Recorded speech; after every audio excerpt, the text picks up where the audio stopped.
Here at the Mass State Lottery, we're known for our monster wins. But there's no bigger win than the $1 billion we provide each year to support all 351 cities and towns in Massachusetts. In our game, we know that supporting local businesses and helping communities is how we all win. Because at the lottery, we're all playing for the home team. The Mass State Lottery. Welcome to the state of winning.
From McKeon Park in Hyannis, the Hyannis Harbor Hawks host the Wareham Gatemen in both teams' final game of the regular season. The Gatemen have lost 4 in a row, dropping out of the top spot in the West, but they have a playoff spot secured. The Harbor Hawks are in a very different position. With a win, the Hawks are in. With a loss, their playoff hopes lie with Falmouth. All the drama is coming up next on Cape League TV. As we say hello to you from inside the broadcast booth, alongside Giovanni Collada and Max Schwartzberg, I'm Graham Nash. Before we even get to the discussion of tonight's baseball game, let's tell you exactly what the Hawks are looking at to make it into the postseason. Hyannis needs to win or tie. With a tie, Katuitt would be the team left out. If Hyannis loses, then it depends on Falmouth winning or tying for the Harbor Hawks to not make it to the postseason. With that done and settled, let's discuss where things are, where they are going. Gio, this Hyannis team suffered a loss that was close to being the biggest win of the season last night on the road against Orleans, and it might be the biggest loss of the season. It sure is, and it's self-induced, Graham. 6 errors, a season high for this Hyannis defense, and a lot of those mistakes came at critical points of the game. Bottom of the 9th, Jace Doby has a ball rocketed at him. It spills into right field, and the Firebirds bring across the tying run, and that was an Orleans team, yes, this won 7 in a row, but did not play its best baseball last night. 14 guys left on base for Orleans, and somehow it pulled out the 7-6 victory. If Hyannis ends the night outside the postseason picture, that could very well be why. Max, this is the second time over the course of a week that these two teams are facing off. The last time they faced off, Wareham was the best in the West, and still Hyannis found a way to take it down. Yeah, 2-1 final score. That one was a tight one at Spillane Field, and you know what they say, good teams win close baseball games. Mitch Carricker, whether that's tonight or down the line, they're going to look to continue to do that. But what was the difference in that game? It was the free passes for the Gatemen. They walked 7 Harbor Hawks. The go-ahead run in the 9th inning came on a bases-loaded walk to Jeff Luigi. They took advantage there. So if Wareham gives them anything for free tonight, Hyannis is going to look to capitalize. Well, it's a big ball game, and before we get to anything else, I was able to catch up with manager Mitch Carricker, ask him about a couple things. Take a look. Graham Nash catching up with manager Mitch Carricker pregame. Coach, everyone knows the stakes coming into this game. What's the final message going to be to the team before they take the field? Yeah, don't worry about all the pressure that people say that we have. Just have fun, enjoy what's the last regular season game, and don't do anything different. Don't try to do anything more. Stay aggressive, play hard, and have fun playing with each other. There's this whole idea that it's really hard to beat a good team twice. You're trying to beat a really good Wareham team over the span of 7 days twice. What's the strategy going to be attacking this team? Yeah, we're not worried about them. We're going to try to throw strikes, play good defense, and take some good at-bats. Got Mason Russell on the mound making his second start for this team this summer. What do you like about his game, putting him in this spot in such an important moment? Yeah, I think Mason, he's a mature kid, has a good arsenal of pitches. For him, it's going to be able to get strike one and then let our defense work behind him. And then after that, it's whoever's available. This is a win-or-go-home kind of mentality, and so it's going to be a full team effort tonight. Thanks so much, Coach. Thank you. Guys? Max Mason Russell, still a very young guy, only going into his sophomore year at Arizona, and this could very well be the biggest appearance of his career. And I would say it's the biggest start of his career. Only 7 1/3 innings at Arizona during his freshman season. Just one start. He pitched to a 13.75 earned run average. This summer, he's making his second start tonight, and he has struggled largely because of the hits. 14 hits allowed in 13 1/3 innings. You also go to the walks with 9 in those 13 1/3. He's going to have to stay in the strike zone tonight and get ahead, stay confident with all of his motions. The Gatemen, they are locked in second in the West Division. Can't get higher, but can't get lower. So they are playing just to only break a 4-game losing streak. Hyannis, again, fighting for their lives, trying to play some postseason baseball. We will be right back on Cape League TV.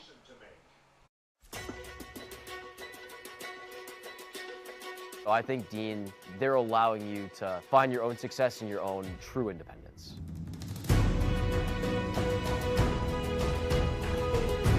Dean is a whole group of all different kinds of people and communities.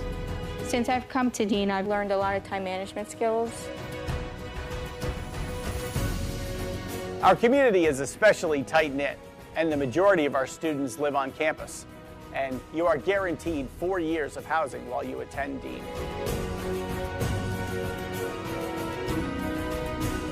Dean is just full of opportunities for you to embrace, to welcome, so you can change yourself to who you want to be and form your career for the future. So go through that, all right? Think that way.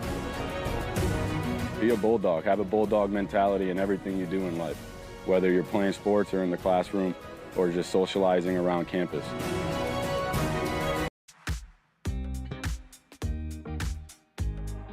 When it comes to delicious food, the best place to start is with great appliances. And Cam Appliances is your one-stop shop for any budget with brands like Thermador, Viking, Bosch, GE, and so much more. Cam Appliances, sales, delivery, installation, and service in the heart of your home with locations in Hyannis, Nantucket, and Hanover.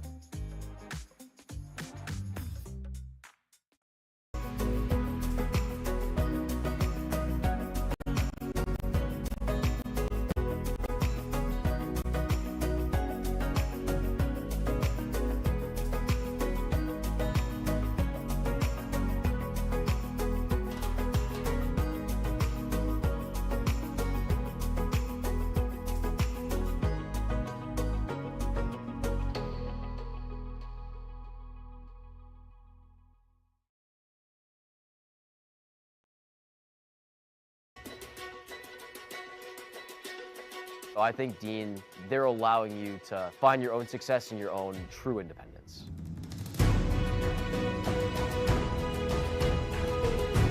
Dean is a whole group of all different kinds of people and communities.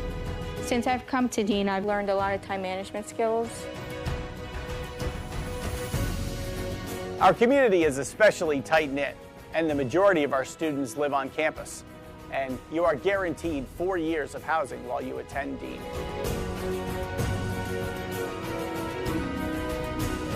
Dean is just full of opportunities for you to embrace, to welcome, so you can change yourself to who you want to be and form your career for the future. So go through that, all right? Think that way. Be a bulldog. Have a bulldog mentality in everything you do in life, whether you're playing sports or in the classroom or just socializing around campus.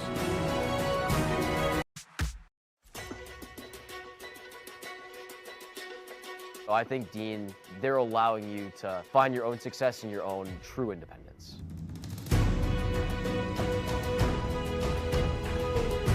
Dean is a whole group of all different kinds of people and communities. Since I've come to Dean, I've learned a lot of time management skills. Our community is especially tight-knit, and the majority of our students live on campus. And you are guaranteed 4 years of housing while you attend Dean.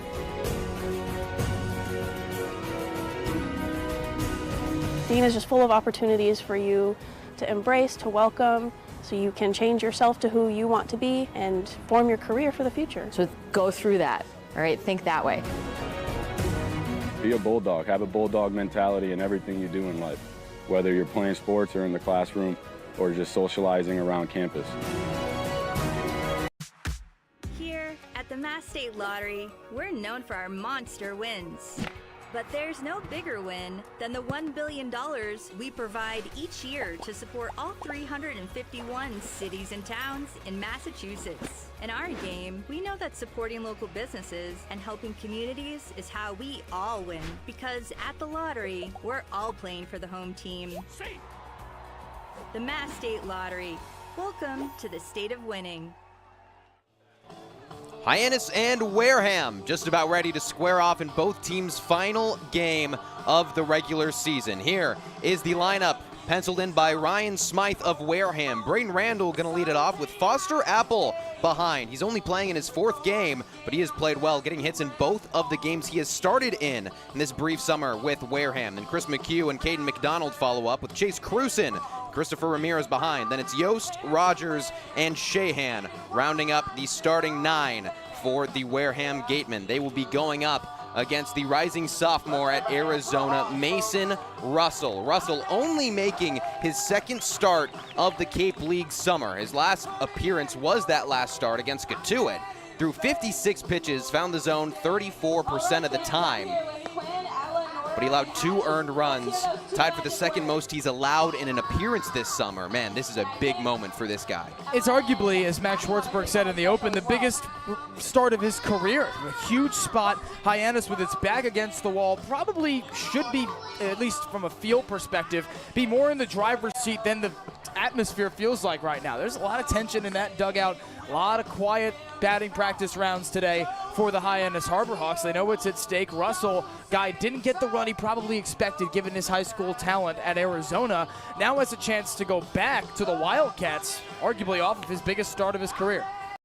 And let's go ahead and through the defensive alignment for Hyannis. Jeff Lugie in left with Owen Prince and Parker Brocious next to him. Then Jake Schaffner at 3rd, Gabe Camacho at 1st, Charlie Bates and Ryan McKay up the middle, and Brody Briggs doing the catching for Russell with Dayton LaChance DHing. He has been phenomenal in that DH spot over the past couple of games. Today, he'll be hitting in the 5th spot for Mitch Carricker. But before LaChance can even get a chance to think about coming to home plate, it's going to be Braden Randall, Foster Apple, and Chris McHugh. An interesting group of guys to lead off this order for Wareham. They've all kind of been here for a different amount of time. Randall playing in his 32nd game for the Gatemen. He's been here for the long haul. And then as said a little bit earlier, Foster Apple only making his 4th appearance, only his 3rd start for the Gatemen. He's very fresh. And then Chris McHugh right in the middle, a kind of a perfect picture of what this Cape League season has become this far into the season. You've got a big mix of guys who have been here for differing amounts of time. Braden Randall is going to lead things off against Mason Russell, lefty v lefty, to start us off. Russell rocks and fires and delivers a strike to begin the ball game.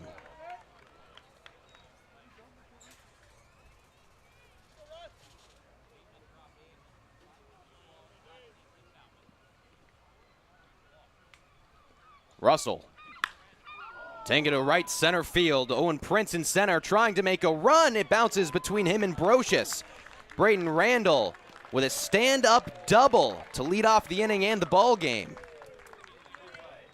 Of that 4-pitch mix for Mason Russell, only seen 2 looks here. Braden Randall, awfully comfortable guy that's been here since day 1. Hasn't faced Russell yet, but you would think he did by the way he attacked that pitch. A great piece of hitting. It dunks over Owen Prince's head, and a dream start for the Gatemen. Randall already led this team with 10 doubles. That's now his 11th over the course of the 32-game season for him. This game 40 for the Gatemen. Foster Apple takes a ball outside. He's coming over from the NECBL and the Vermont Mountaineers. Played 23 games with the Mountaineers. Had a batting average at .281.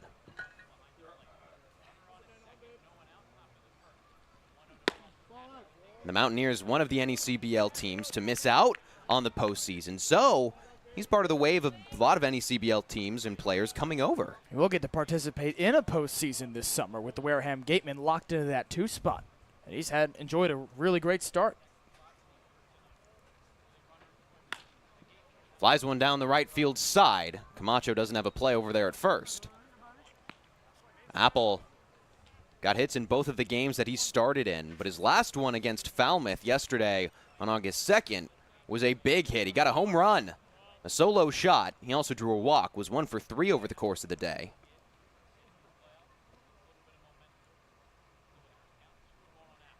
2-1, well up and away. Braden Randall will easily take third base.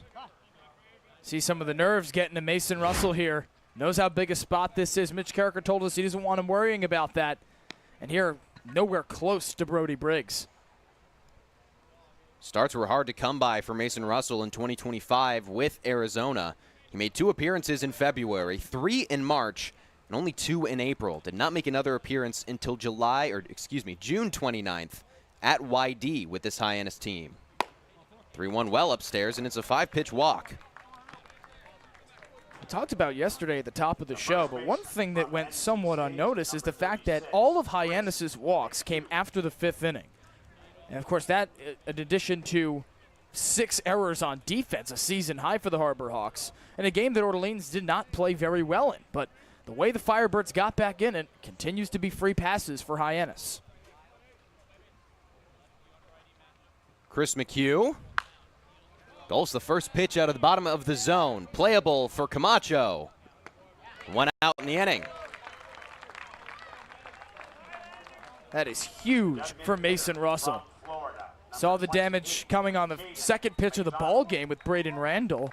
Then he was very wild on that next plate appearance to Foster Apple. So a 1-pitch pop out to first is probably the best thing he could have asked for. Brings up the cleanup hitter, Caden McDonald.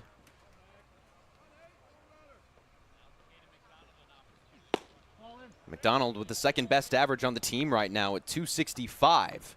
Before we get too far past the point you just made, Gio, about the walks, Eddie Copper gave Hyannis its best start pitching-wise since early June. Hyannis pitching didn't walk anyone, like you said, until the 6th, and it was only the 3rd time this season that Hyannis pitching has done that. That one fouled off, so no one can advance. June 15th and June 19th are the only 2 games that Hyannis starting pitching did not allow a walk until the 6th, one by Trey Beard, who, as we know, went to USA, and then Brett Landman, who is one of the most highly anticipated draft picks in the 2026 draft. 1-1 turns into 2-1. I was going to say, it certainly didn't happen in the month of July, but the fact that it happened 4 days apart coincides with Hyannis' best stretch of baseball this season, from opening day all the way back 40 games ago against these Wareham Gatemen. Hyannis has since dwindled down. And the difference has been free passes. During the 5-game losing streak for Hyannis, free passes at its highest among the teams in the Cape, not just the Harbor Hawks this season.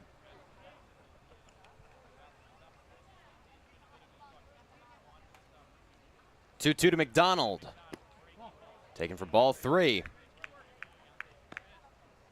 And while the walks didn't really climb that high early in the ball game, Hyannis still did allow for a lot of free passes via those errors. 6 errors in that game. They come at key spots, too, when you look back at the scorebook. Full count. Away for another walk. 2 in the inning delivered from Russell. Now you got a situation that these Harbor Hawks recognized from last night. In the bottom of the 7th, Sam Gerwal walked in 2 runs, did get out of it, but not unscathed. And to go back to those errors, you have 3 in the first 5 innings, 3 in the back 6, all with runners on base.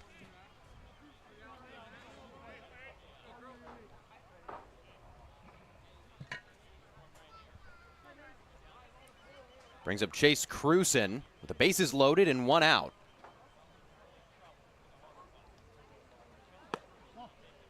If you'll notice in the top right corner of your screen, we are updating the Cotuit and Falmouth matchup. Again, if Hyannis loses, the only way it doesn't make it into the postseason is if the Commodores win. The Commodores at home right now, the Kettleers off to a very hot start. They're also fighting for their playoff lives. Cruson just underneath 1. It's a true game 162 scenario today. A bunch of different possibilities. Of course, this game somewhat meaningless for the Wareham Gatemen. Doesn't mean they're not going to try and win it. But the situation simple for Mitch Carricker and Hyannis. Win, and none of that matters.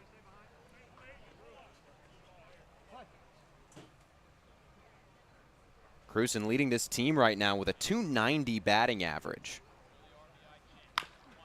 Ground ball right side. Camacho goes to second for 1. Bates can't turn it for 2. And the first run comes across. Really difficult hop to Gabe Camacho here, and he had to make a quick throw after just gathering it. Threw Bates nearly off the bag. Good play by the shortstop to at least get the 1 out. But that's the disadvantage for Mason Russell of walking 2 batters in a row after that pop out.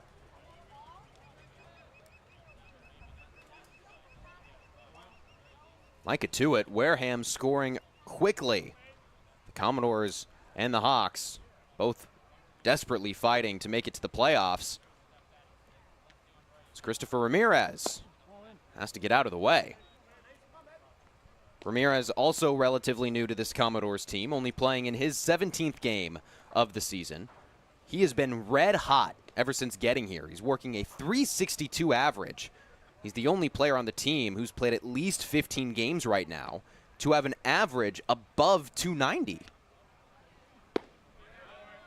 And even though he hasn't been there for that long, or been here for that long, having that kind of player is huge. He can come in and make an impact immediately. Wareham will take that wherever it can get it. The Gatemen have been tumbling into this back end of the season off the heels of 4 straight. Pickoff opportunity in a rundown. The tag does not get the base runner, and Foster Apple comes home. Charlie Bates in disbelief, and as is Mitch Carricker. Maybe rightfully so. We'll have to see another look at this, but Cruson got a really late hop, and Mason Russell was all over it. Good throw over from Gabe Camacho, and Bates going over to cover. Mitch Carricker can't believe it. We rarely see him argue his case, but he's adamant that this should be an out. And he knows that the significance of that run that just came across. Gets to be a close game, knowing Hyannis likely needs the win tonight to secure its playoff fate. Calls like that are amplified. Hyannis over the course of the season, 2-12-2 when scoring second in a ball game. The odds not in their favor as of now, but it's, of course, just the top of the first inning. 1-1 to Ramirez. Taken all the way for strike 2.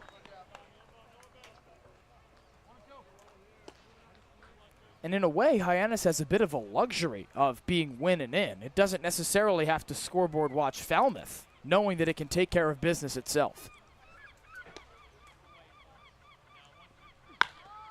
Big rip to left center field. Luigi on his horse. He can't get there, and neither can Prince. Home comes Cruson. The throw to second base is late. Rapid hot start for the Gatemen. Yeah, they're angry after 4 straight losses. Doesn't matter, they're locked into the 2 seed. They want to win this game and go into the postseason hot. Christopher Ramirez jumps on the breaking ball. Big rip to left center field. Luigi right in the alley on a great piece of hitting. And credit Owen Prince, he almost gets Ramirez to end the inning and stop further damage. Instead, an opportunity for Hayden Yost. Yost takes a strike. He has been a mainstay for this Wareham Gatemen team. Has played in every single game that these 2 teams have played in.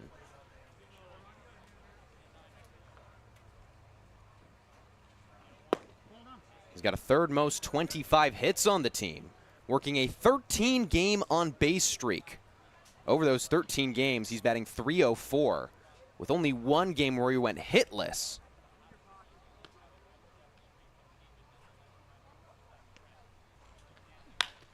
Pulled at Camacho, plays it off a hop, and that will end the inning. 3 come home for the Gatemen. That's going to set the tone for TJ Schlager coming up on the Cape League TV. Get ready for big results with our small machines. With more power, performance, comfort, and savings. They're ready for every job. And we're ready with plenty of inventory, the best support in the business, same-day parts availability, and locations across the Northeast. So you can always be ready to work. Milton Cat, always ready.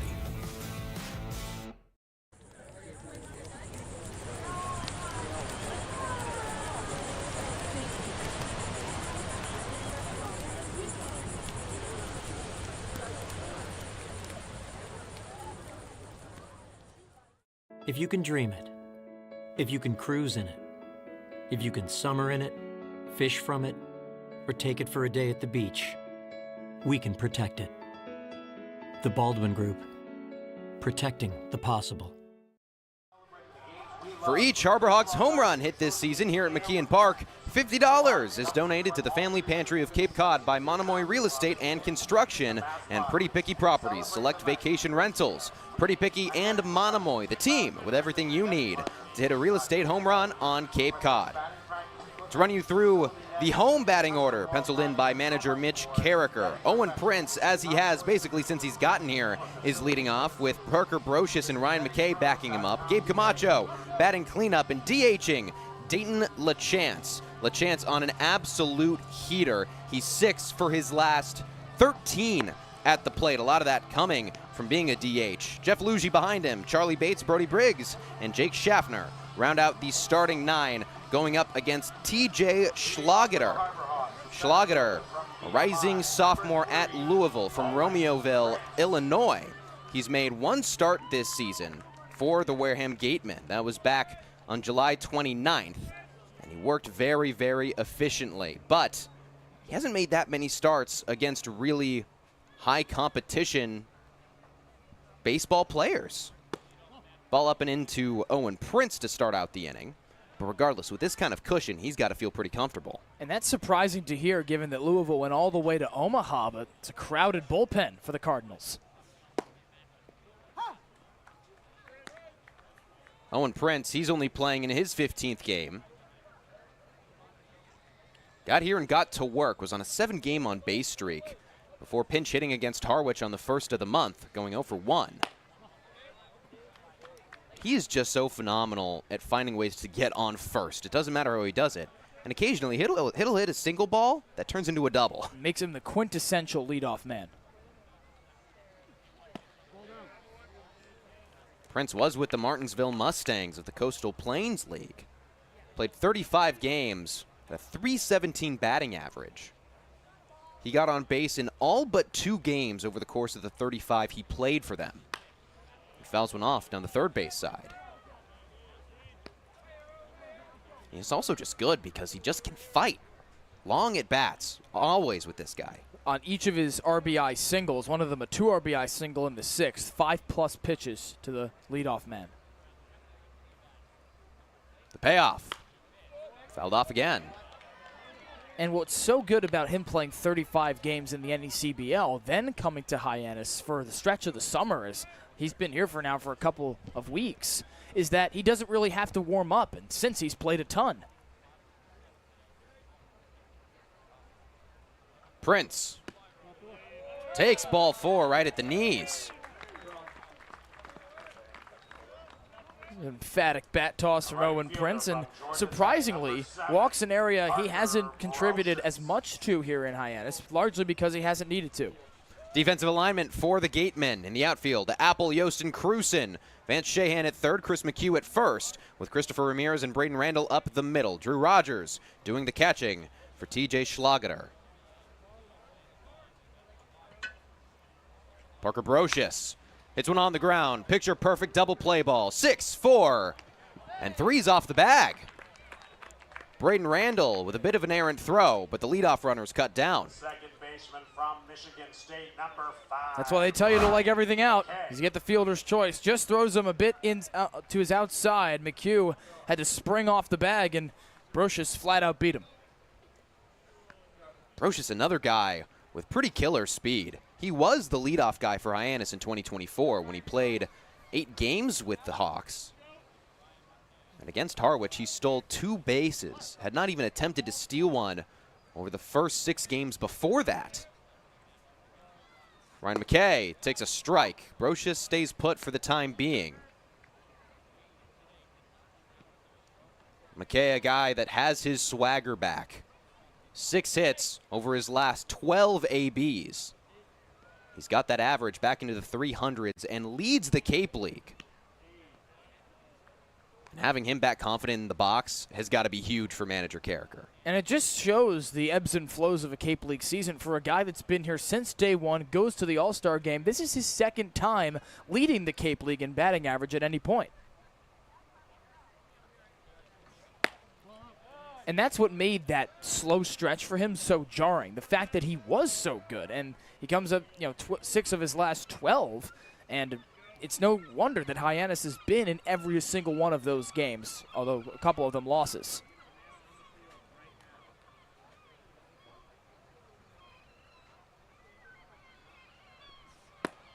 You mentioned the slow stretch. McKay was 1 for 17 over the course of 6 games in the middle of July to the end of July.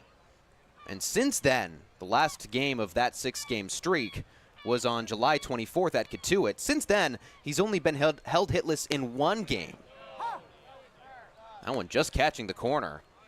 And he's had 3 multi-hit performances. Really back to his old ways. And it's been because he's drawn a lot of walks as well. Guy that led Michigan State in walks this past spring, and that's part of what makes him so tough to pitch to. Check on Brocious is late. If you're a pitcher, you could risk putting one over the zone, or else he'll tag you for a single or a double, as he has multiple times in the last couple of games. But then, if you pitch around him, he works a walk and gets on base, steals a base. That's why he's so effective. Another check on Brocious. McKay has walked 6 times over the past 7 games. One of those walks was actually an intentional walk from Chatham. He had a 1-for-2 game going with 2 walks. The Anglers did not want to throw to him. This time he sends one to left field, but it's right at Foster Apple. 2 away in the bottom of the first. Just an unfortunate part of the bat for Ryan McKay on a very good swing to dig this low breaker out. And it's a bit too hard to Apple in left field, but if he's seeing the ball like that this early on in the game, look out. Sets the table for Gabe Camacho. Camacho was on a 6-game hit streak to end the month of July, but since then he's gone a little cold. Only 3 hits over his last 5 games. Not 17 at bats. He does have a multi-hit performance against Bourne, which was unbelievable. He was the winning run, a walk-off wild pitch he came across in the 9th inning. Runner goes. Brocious, well late. And that is going to end the frame.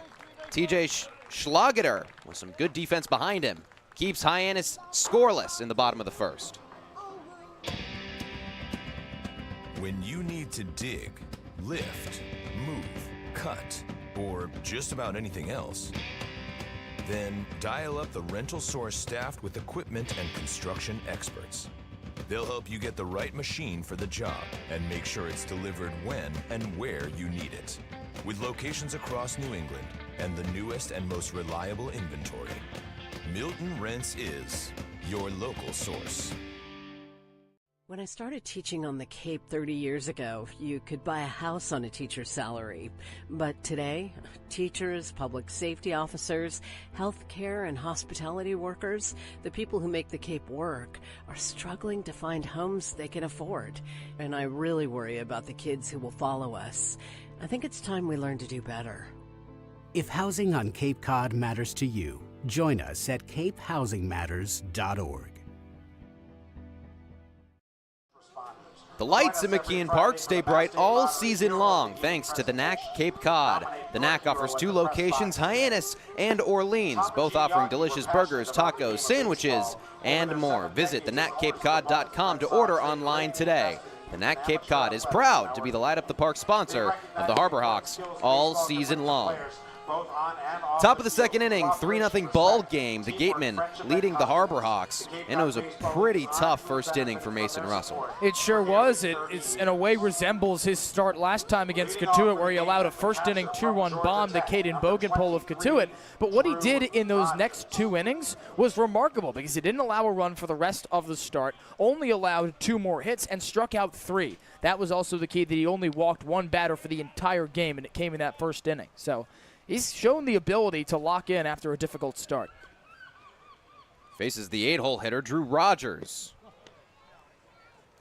And Russell, after that home run against Cotuit, just allowed 3 hits over the next couple innings. All of them singles. He struck out 3 and walked 1. Exactly right that he calmed himself down. And he's a young guy, so the nerves kind of make sense. And we saw in that start, of course, he didn't make many starts, just one at Arizona this past spring, that for a guy as highly touted as Mason Russell, he definitely didn't get as much run as he probably expected nor needed before coming to the Cape. Fly ball, right side, Gabe Camacho. Can't get that one. Just lost it in the sun. Difficult that he's got to navigate through the Wareham bullpen as someone's actively throwing. And he tracks it well to start, and as he goes to the fence, he just couldn't see it come back right in front of the bullpen catcher for the Gatemen. Back in the first inning, it felt like Russell really didn't get ahead a lot. There were a lot of first pitch balls, and the batters just controlled every pitch from there on out. Especially on those 2 walks. Ahead 2-0 both times. Russell's got to step off. And a pitch clock violation. That's going to be a first strike, or a second ball, rather. A violation going on Mason Russell. Our third ball. Thank you very much, our producers. The 3-1. Very nice pitch. That's a pitch he needs to lean on a bit more. Maybe not to that specific spot. You've missed that one to a righty, and it could be out of the ballpark. But that curveball has been his safety pitch this season. Uses the slider a bit more, at least of late. I'd like to see him go to the 12-6. Payoff. Swung on and missed. First K of the ball game for Mason Russell. Comes at a very big time. Came on the breaking ball, too. Challenge a batter at the hands. Dips a little bit below that, but you don't see guys challenge outside very much with that, especially on a loaded count. And for Russell to do it, that confidence only goes up from there. Van Shahan takes strike 1. Shahan has also been with the Gatemen for the long haul, playing in his 35th game. Has played all 4 times against these Harbor Hawks. And is 0 for 9 against them coming into this ball game. He's crossed home plate 3 times regardless, has found ways to get on base, not drawing walks, a lot of fielders' choices, a hit by pitch. He's also struck out 5 times. So a guy that's really looking for a bit of a reversal, especially right before playoffs. And for Shahan, even though he doesn't have any hits against Hyannis this season, it's so invaluable to have a guy with that much experience against this team. Quick 3-pitch strikeout. And back-to-back Ks for Russell. He's settling in nicely. It's a tale of 2 innings for Mason Russell, and it's because that breaking ball is working. Every pitcher's got the fastball they're confident in, whether it's locating that day or not. Russell, not a velo guy, sits 89-91, but if that breaking ball's working, that's where he becomes lethal, and you're seeing that here in this inning. Braden Randall led off this ball game with a stand-up double, his 11th of the season. Randall has also played in every game that these 2 teams have faced off in. That was his 3rd double of the season-long series. Excuse me, his 4th double of the season-long series. Chops one. Just foul. Camacho has no play. 2 doubles in game 2. Went 3 for 5 that game back on June 20th. And then a double on July 12th, which was the 3rd game that these 2 teams played.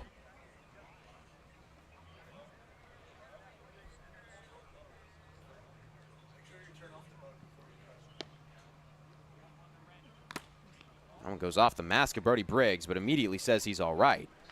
And even when Braden Randall has had tough stretches over this summer, right now he's on a 2-game hit streak. You can always depend on him to come back. He's always one of those guys that seems to have juice. And that's the benefit of being here the entire summer. Amid all the roster turnover, all the fluctuation in teams play, it's really nice to have mainstays. Ground ball. Ryan McKay can't handle the hop. It's those kinds of little mistakes that have plagued Hyannis this season. 7 errors now over the last 11 innings of baseball for Hyannis, and this should be a routine play for Ryan McKay. He's made it 100 times just in the last week alone, and It's mesmerizing to see how many defensive errors there have been. I think another part that plays into it is these guys have been playing baseball now for a long time. You got fall ball all the way, sometimes all the way into spring ball, as we've got Mitch Carricker coming out to the mound. For a guy like Ryan McKay at Michigan State, there's probably a bit of a break in there, but not a long one. These guys have been playing baseball for quite a few months consecutively. And McKay didn't have to go to Omaha like Schlageter did, but make no mistake that it's a long time to be playing. That's going to be the day for Mason Russell. 1 2/3 for him. He's responsible for Randall over at first. We'll be right back. Introduce the new dealer.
Brandon Oliveira is the first reliever out of the bullpen for manager Mitch Carricker, making his 4th appearance of the Cape League summer, and he has really struggled over those first 3 appearances. He has, and he makes his last start last time just to take 1 game in isolation against Bourne. It's really representative of his problems so far this year. Faces 1 above the minimum in the first inning, but then he begins to walk batters. He walked 3 batters in his outing overall and allowed 2 hits as well. A Braves team that's just locked up first in the West Division, so sure, it's good competition, but in all 3 of his appearances, he has walked at least 1 batter.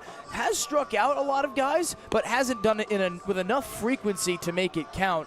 He falls behind in counts far too often, at least from what we've seen from him this year. A guy that comes from Miami-Dade College, not having, obviously, the level of competition here in the Cape Cod Baseball League, but he didn't make 4 starts for Miami-Dade, so it was a bit of a surprise to see him struggle in that spot start of sorts. He's going to be facing Foster Apple, who walked his first time up. He was the second run to come around for the Wareham Gatemen.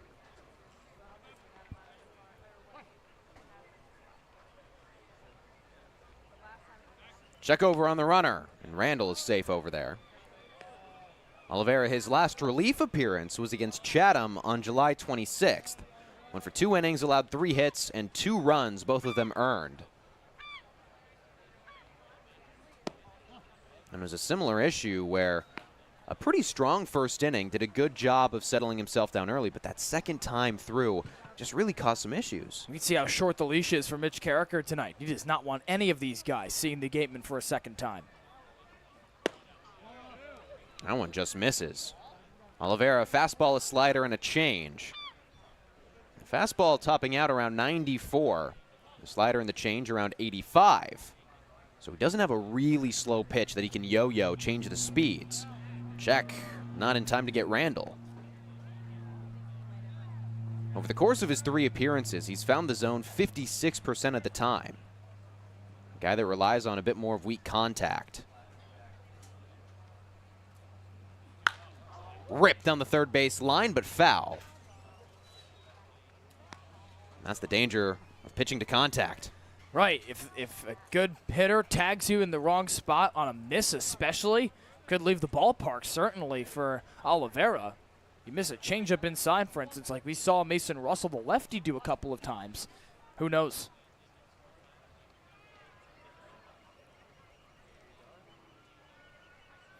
Apple swings and misses. Briggs stays in front of the baseball, and Braden Randall lucky to get back to first base safely. He was caught in no man's land for a second. Briggs was all over it, too. Bit of a dangerous lead for Randall. And throw down to McKay. Surprised to not even see an attempt over at first base, but after the error, I think he gave himself that respect to play it conservative, knowing there are 2 outs. Deuce is wild. Swung on wildly and missed. A drop third strike leads to a 3rd out. Brandon Oliveira comes in and cleans things up between Russell and Oliveira. They strike out the side. For more on this matchup and Hyannis' mindset coming into it, we've got Max Schwartzberg. This is Ruth. Your question today is, what's number 12 Jeff Luge's go-to karaoke song?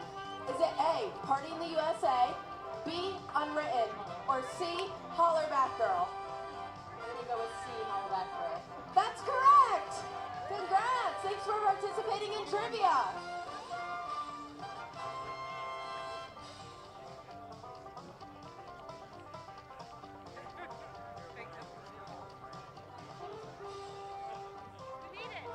Attention, please, fans. Coming in the pitch. Apologies, some technical difficulties down there with Max Schwartzberg. There's a new pitcher on the mound for the Wareham Gatemen. It's Lazaro Coyera. Going to Miami, 10.03 ERA, a little bit inflated. Yeah, this, we could see 9 different arms very easily for Ryan Smythe, manager for the Wareham Gatemen. And Calera, a guy that has only pitched in a couple of outings this year so far on Cape Cod. And it's really, this game, as much as it doesn't mean anything to Wareham, knowing you look at it outwardly and say they're locked into the 2 spot, they really don't need to play for anything today. Ryan Smythe not only wants to win this game to break a 4-game skid heading into the playoffs, but he also wants to see who his setup guys are, who his long relievers are, what a guy like TJ Schlageter can give him in a start should he need to make a decision like that in a pinch in the postseason. Once you make the playoffs, anything can happen. And for a Wareham team that's had certainly an up and down summer, winning as many as 7 games this year, but then losing 4 like it is coming into this game, Ryan Smythe has a golden opportunity to try some things, experiment, especially with a 3-run cushion. Well, Mason Russell came out with 2 outs in the top of the 2nd inning. And the starter for Wareham, TJ Schlageter, didn't even get a chance to see the top or the bottom of the 2nd inning. So a bullpen game for both of these teams. Calera, very tall, standing at 6'5", 230 pounds. Just by the warm-up pitches we've seen, works really well down the mound with that size and length. Probably feels to the batters like he's on top of them by the time that ball is being released. Gabe Camacho takes a fastball upstairs to lead off the inning. Camacho was up in the bottom of the 1st, but Parker Brocious got caught stealing to end the inning. So this is first registered plate appearance. Grounds the 2nd pitch. The shortstop, Ramirez, with a long throw. He just gets it in time. Really impressive putout from Chris Ramirez. Backhanded field, got it on a bit of a short hop despite it trickling through the infield grass on that huge chop. And for Ramirez to make that throw with Camacho somewhat liking it out, of course he's no Owen Prince or Parker Brocious with the wheels. But it's still a difficult out, and Camacho remains looking for that big hit. Here's Dayton LaChance, the DH for tonight's ball game.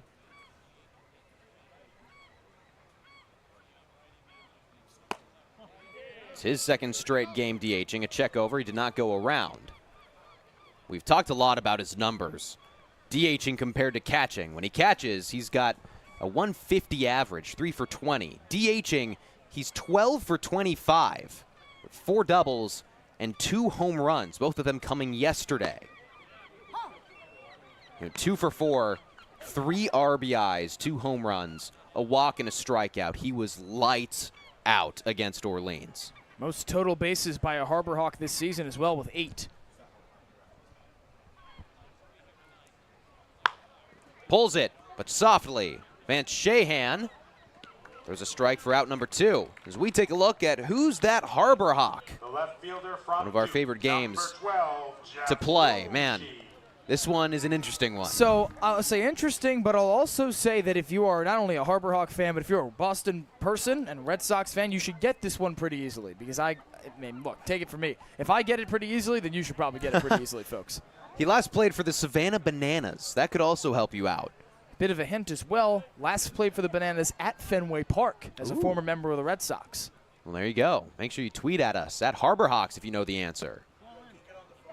Jeff Lugie takes a ball inside for his first plate appearance of the ball game. Luigi did not play last night against Orleans. It's partially because he's been struggling a bit as of late. Only 2 hits over his last 6 games. That's 17 at bats, 2 for 17.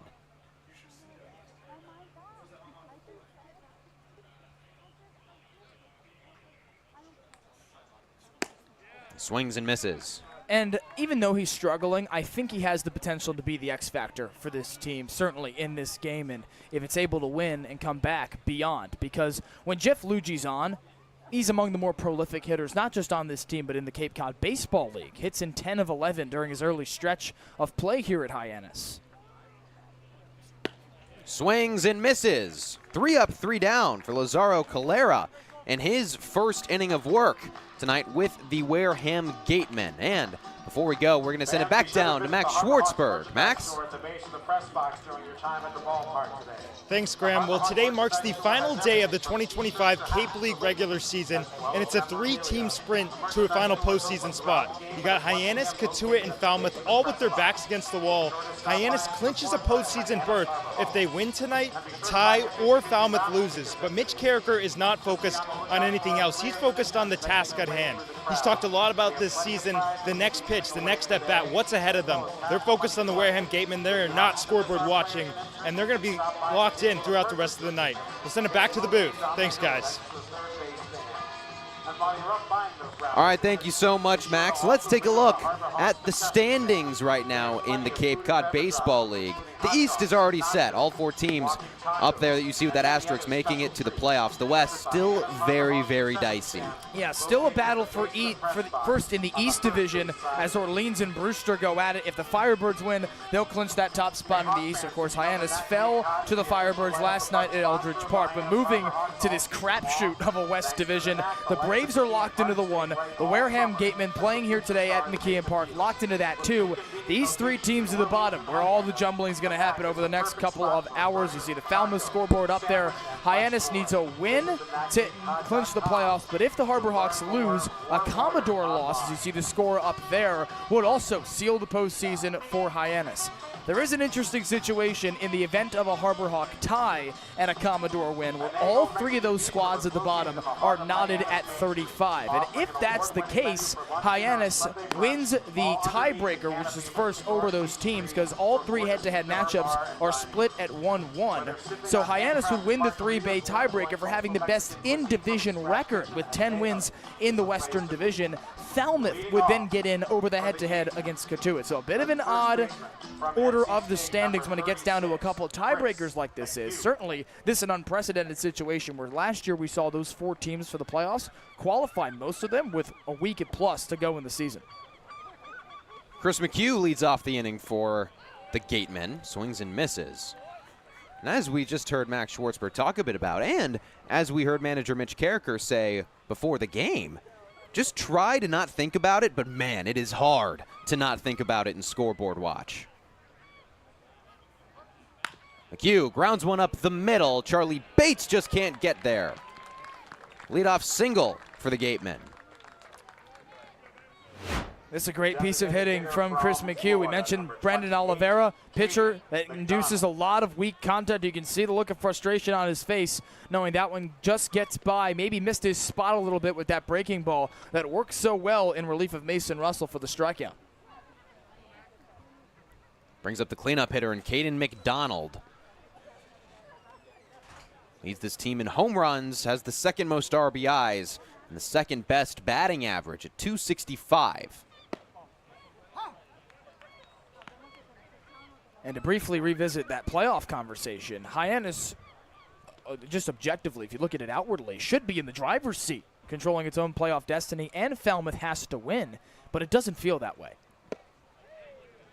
Harbor Hawks coming off 2 straight walk-off losses, extra innings, certainly situations that they probably could have taken both those wins had it not committed errors last night and free passes the night before against Harwich. Now it's back against the wall. 0-2 is rung up. Caden McDonald retired on strikes. It's the 2nd strikeout of the ball game for Oliveira. Win, lose, or draw, Hyannis has done a very good job on the pitching end of striking out batters, and this no different from Brandon Oliveira. He's struck out multiple batters in each of his 3 appearances despite struggling through those appearances, and the Harbor Hawks continue to lead the Cape League in strikeouts on the pitching staff. Right fielder Chase Cruson takes a ball. You mentioned it feels like Hyannis is not in the driver's seat. Another large part of that, I feel like, is that the Falmouth Commodores has won 4 of its last 5 games on a heater right now. That loss coming to the Bourne Braves, who have secured the top spot in the West. But Falmouth has been winning, and winning pretty well. The last day of the month of July, a close 4-3 win against Chatham after trailing for quite a bit. Now you look at this last day of the season, you can't overstate how clutch that win was for Falmouth. Brody Briggs blocks it, gonna have to keep McHugh over at first. What an incredible defensive stop by Brody Briggs, but to quickly retouch Falmouth.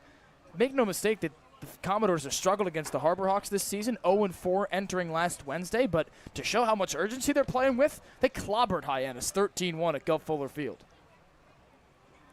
It was Falmouth's first run rule anything, win or loss this season. That one's clobbered to right field, and it drops right in front of Parker Brocious. Another great piece of hitting, but likely a miss from Oliveira as well. He goes to the fastball on the inside corner. Difficult spot to locate and not have a lefty turn on it when it's this righty-lefty matchup that favors the hitter. And Chase Cruson, a 2-year Cape Leaguer, has seen pitches like that before, knows how to turn on it. And now a couple on for Christopher Ramirez. Only 3 lefties in this Gatemen lineup tonight. Very righty dominant, so for the most part, Oliveira will have the advantage, but when those 3 lefties come around, it can get dangerous. That was a bit of a surprise then to go with Mason Russell on the bump. Mitch Carricker trusts him wholeheartedly, as you see there. But make no mistake that the righties in this lineup certainly have an advantage. And, you know, just one lefty in the first 5 two lefties in the first 5 batters where all the Gatemen's runs came from.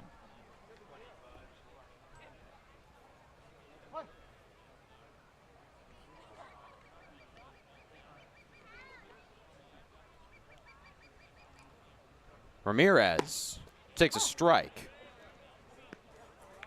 Christopher Ramirez pinch hit his first time playing against these Hyannis Harbor Hawks back on July 12th.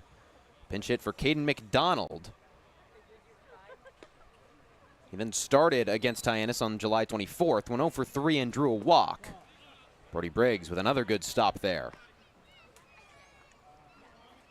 He's kind of refinding his mojo a little bit. Was on a 2-game hitless streak and ended that a couple of nights ago on August 1st at Katuitt, which was a 3-2 loss for the Commodores. But Ramirez went 1-for-3 with an RBI, a walk, and a stolen base. Chopper just goes foul. Took a weird hop off that grass, and Schaffner didn't have a play. Schaffner with a bit of a sigh of relief, too. This one's got some crazy spin down the third base line, and Schaffner struggled at the hot corner last night, so he was eager for the chance at redemption, but Ramirez was in there if that one stayed fair. This is Schaffner's 12th game over at third base. He's a shortstop by trade, has played 17 games over at short. But he's kind of been a go-to for manager Mitch Carricker when he feels like there's a little bit of a gap there at third base. And take opening day as the prime example of that. Schaffner not in the lineup. Cam Chialoy gets hit by a pitch, has to leave the game. Schaffner slots right in and becomes the mainstay that he's been for the rest of the season. Ramirez with a good take. And what's most impressive about Schaffner is the fact that against Falmouth on June 24th, took a pitch to the wrist himself, cost him 8 games of his Cape League summer, went all the way back to Wisconsin to get his stuff while he was recovering to stay throughout the summer. Was overly committed to Mitch Carricker and Hyannis. Runners go on the 2-2, a hit and run, but the hit goes foul. Before Schaffner moved over there, it was largely Ray Velasquez and then occasionally Jackson Willits who would play third base. But both of those guys had to take off, and Schaffner slots right in. It's been third base by committee. Miles Davis has got a handful of reps there. Even Ryan McKay, who stands at second, has been over at third twice this season, and no real leading candidate to be the everyday third baseman. Ramirez pops one into the shallow outfield. Brocious makes the catch and keeps both runners where they are. Ramirez with quite the bat toss, evident of his frustration, has just blooped that one over the infield, and Parker Brocious made the long run to be shaded back to the track. Surprised we didn't see the double steal on one of those prior pitches after the foul off, and now you'd be hard-pressed to do it if you're Ryan Smythe, given that there are 2 outs. Another mound visit for manager Mitch Carricker, his first time visiting Oliveira. It looks like he is going to make his second change of the ball game. Carricker takes the baseball. We'll introduce the new pitcher when we come back.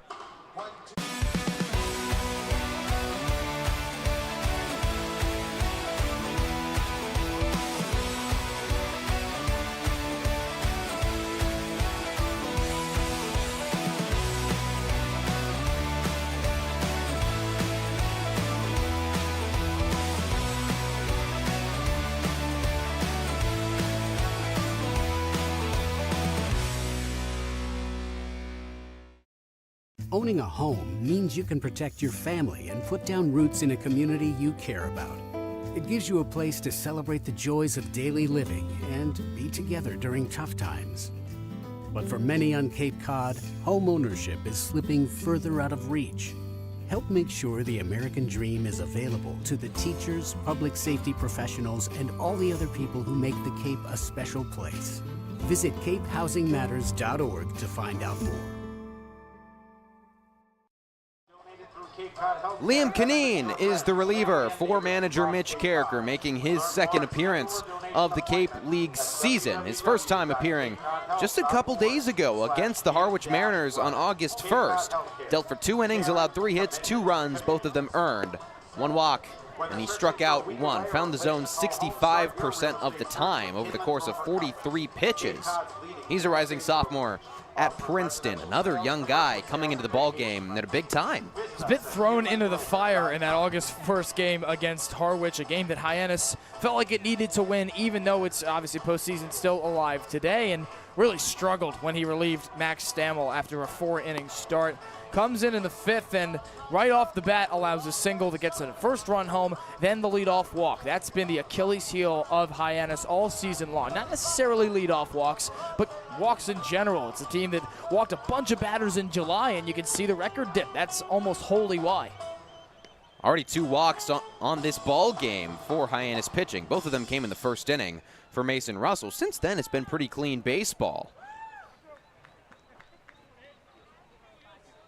Canine, another guy coming over from the NECBL. Just going to say potential for the best outing of the summer from Brandon Oliveira as well, albeit short.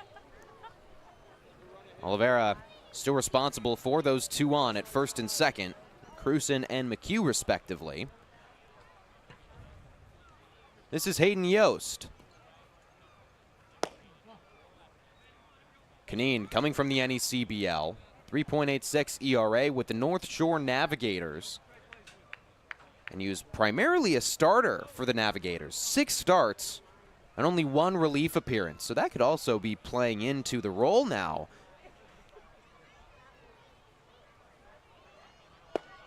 It's difficult to make that change from starter to reliever and reliever to starter. So having to do it against this level of competition at this point in the season, it's got to be pretty tough. Truly thrown into the fire with no time to warm up and get accustomed to the Cape. Ground ball, right side, goes foul. Hayden Yost is on a heater. He grounded out his first time up on a ball very similar to that.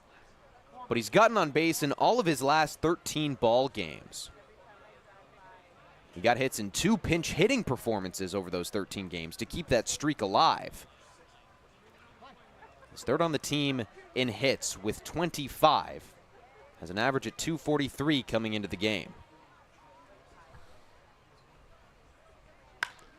Flies one to center field. Owen Prince records the third out.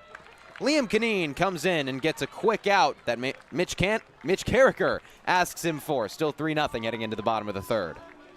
Here at the Mass State Lottery, we know there's no bigger win than the $1 billion we provide each year to support all 351 cities and towns in Massachusetts. Now that's how we all win. The Mass State Lottery. Welcome to the state of winning. This week we've been working a lot with doing play-by-plays, just doing behind-the-scenes stuff with sports broadcasting, which I never really realized how much went into it, but it's been really cool. They've grown a lot. I've never really done like a program like this before, so like seeing all the behind-the-scenes has like really grown. I've learned how to really just gain confidence in my play-by-play speaking, and I've learned more terms here when it comes to directing and producing. And I've just had a great time with John Rook. Doing the play-by-play stuff and all that, being with a guy like John Rook, understanding what like the major kind of entails of doing this camp, just really a preview for what you do here at Dean or any other college doing broadcasting. So I'm definitely more prepared to make this a job of mine. Charlie Bates going to lead off in the bottom of the third inning. It's been pretty quick business for the Gatemen, facing the minimum in both of the first two innings, and different pitchers doing so. Ryan Smythe bringing in some new arms to face Hyannis, and so far it's worked in his favor. Yeah, and still Lazaro Calera here. He sure earned it. 3 quick outs in the second to follow up another 3 quick outs from TJ Schlageter. And this, an experimental game for the Gatemen, playing really for no move up or move down in the playoff standings, and so that gives Ryan Smythe the luxury of trying guys in spots he might not normally put them to see how he performs, simulating playoff decisions. Also, that's another possibility for the Gatemen manager, as his team has clinched the second spot in the West Division and will, yes, look to rest arms as well. You can see 9 different arms tonight. Probably aren't going to see that unless Cholera gets shelled here, but make no mistake that there's an opportunity for Ryan Smythe, and he wants to win this game regardless. Charlie Bates playing in his 32nd game of the Cape League summer. He struggled as of late, currently on a 6-game hitless streak.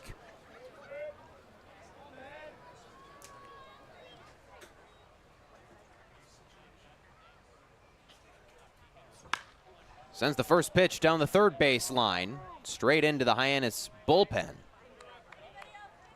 Bates only with 1 hit over his last 10 games.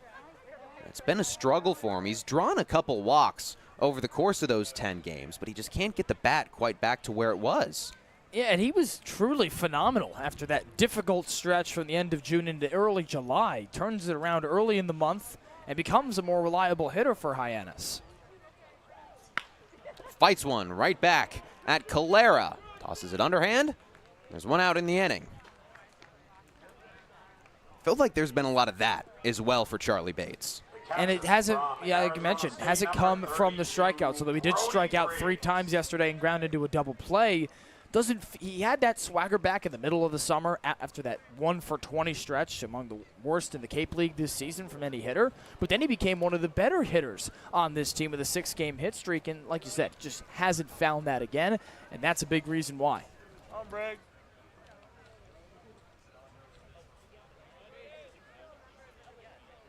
Brody Briggs, the slow swinging strike. Briggs felt like he really found some momentum in the middle of July. Was on a 5-game hit streak. 1 Cape League hitter of the week over that stretch as well. But since then, hasn't gotten a hit in any of his last 6 games. Doesn't mean he hasn't been productive with a couple walks last night as well. He's now walked in each of his last 2. And yeah, he's got 2 home runs this season. That average hasn't really cracked 200 yet this season, but Mitch Carricker wouldn't think of not having this guy in the lineup most every night. Checks his swing. He went around. 3 pitches. Leads to a second strikeout of the day for Calera. Boy, is Calera making quick work of the Harbor Hawks. 5 up, 5 down, and a breaking ball here. Just beautiful to confuse Briggs with the early swing, or rather the late swing. Calera has been here for a while. This is his 10th appearance for the Gatemen. Ryan Smythe, the manager for the Gatemen, even tried starting him once, but they like him in this relieving position. Jake Schaffner takes a strike. Only struck out 7 opposing batters coming into this ball game. So not necessarily a guy that has struck out a bunch of people. He's kind of been a weak contact pitcher for the majority of the season. Right back up the middle. He can't field his position. A try from Ramirez, but Schaffner has the speed to leg it out. Could be significant. Likely going to go down as a single. Just gets a fortuitous bounce off the foot, it looks like, of Calera. And what an effort from Christopher Ramirez to track this ball down in midair and fire a ball over to first base in McHugh, and credit Schaffner for legging it out. Something we haven't even mentioned is that Jake Schaffner was largely the leadoff guy in the month of July, but he struggled a little bit as of late. Mitch Carricker puts him in the 9 spot. Maybe try to get him into the flow of the game a little bit more. Check over on him, and they pick Schaffner off at first. It was a late single for Jake Schaffner, but Lazaro Calera catches him sleeping a little bit over there at the first base bag. 3-0 Wareham heading into the top of the 4th. If you can dream it, if you can cruise in it, if you can summer in it, fish from it, or take it for a day at the beach, we can protect it. The Baldwin Group, protecting the possible. There hasn't been a ton of training when it comes to bat speed or products for players to be able to train bat speed.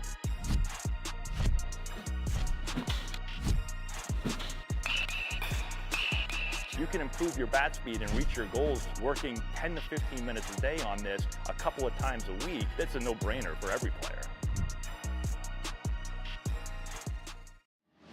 Cape Cod 5 is proud to be the official banking partner of the Cape Cod Baseball League.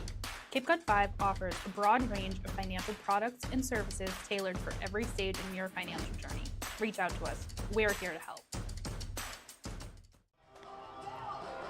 Drew Rogers going to lead off the inning. Liam Canine still on the mound dealing after we got a very quick 3rd out in the top of the 3rd inning. He's another guy that just kind of pitches to contact and does so pretty well. But the big headline for him is he's not really a reliever. We talked about it briefly in the 3rd. Right, and Canine going from starting quite a bit at Princeton, also not getting a ton of run for the Tigers this past year, and comes from the NECBL, didn't make the postseason, so he gets thrust into the fire this season for Hyannis, and now comes into what is a huge spot. Hyannis losing this game, and a couple of scoreless frames in a row have now made this a do-or-die situation for Hyannis. If you check the top right corner of your screen, Katuit has just scored a 2nd against the Falmouth Commodores in the top of the 4th inning. Again, if the Commodores were to win and Hyannis lose, then the Harbor Hawks would not be playing in the postseason. So the Harbor Hawks may or may not be keeping an eye on that, but we sure will keep that up there for you all tuning in.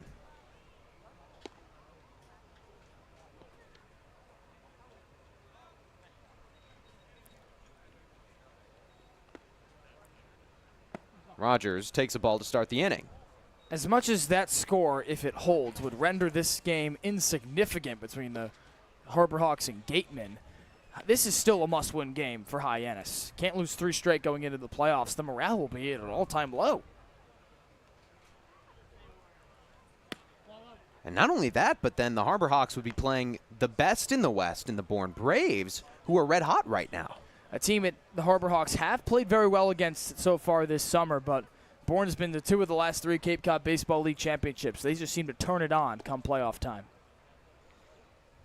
2-0. Rogers pulls one. Schaffner off a couple hops, records the 1st out. Nice chance at redemption for Jake Schaffner after a difficult day in the hot corner a night ago. And for Liam Canine, Mitch Carricker keen to stretch him to that top of the order in this inning because he hasn't seen them yet. Brendan Oliveira took the ball from Mason Russell after Braden Randall's leadoff error after a couple strikeouts. 9-man. Shehan takes the ball inside.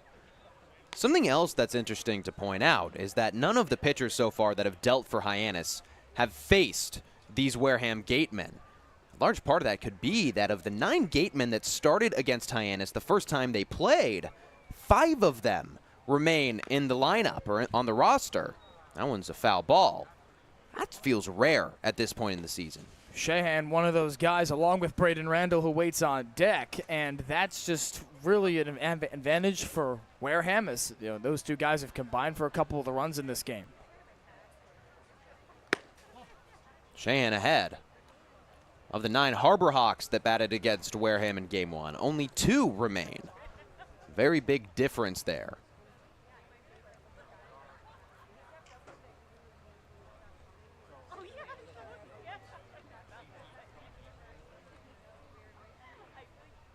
Shahan fouls another pitch off. Count runs level at 2. The Gatemen got their wins against Hyannis largely because they got big hits early and often. The Bats have hit 8 doubles and a home run over the 4 games. Already in this one, it was a double to lead off the game. One skips in, a full count. Since then, Christopher Ramirez tagged on a second. That's now 10 doubles over the 5 games that these two teams have played. Also, that you throw in a home run here in the late stages of June from Caden McDonald, a 3-run blast that took the Harbor Hawks out of the game in the first meeting here at McKeon Park. And for Hyannis, it's allowed big hits to nearly every opponent it's lost to this season. And that figures, as big hits usually come in critical moments. But sometimes Hyannis has been able to scrap its way back. Payoff. Swung on and missed. And Shahan retired both times on strikes. What a beautiful end of the count for Liam Kineen. Fastball on the outside corner. You blow it by him, and there's your first strikeout of the outing. Now the 5th of the game for the Harbor Hawks. They really have seemed to have settled in after Mason Russell's rocky start. Since that rocky start for Russell, only 2 hits from the Gatemen, both of them singles, both of them in the top of the 3rd. The top of the order, Randall takes a strike. Then Oliveira and Kineen shut it down after that last single in the 3rd inning, which was from Chase Cruson.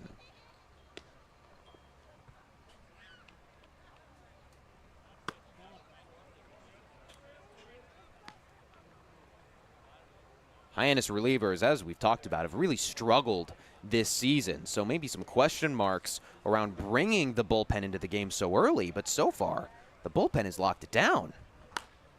Foul ball down the left field line. And already a righty getting loose for Hyannis in the bullpen. And it'd be the 4th pitcher to come into this game. And so Mitch Carricker not afraid to run through his bullpen, knowing the significance of this one. 1-2. Kineen punches him out. 3 up, 3 down for Liam Kineen. Still a 3-0 ball game.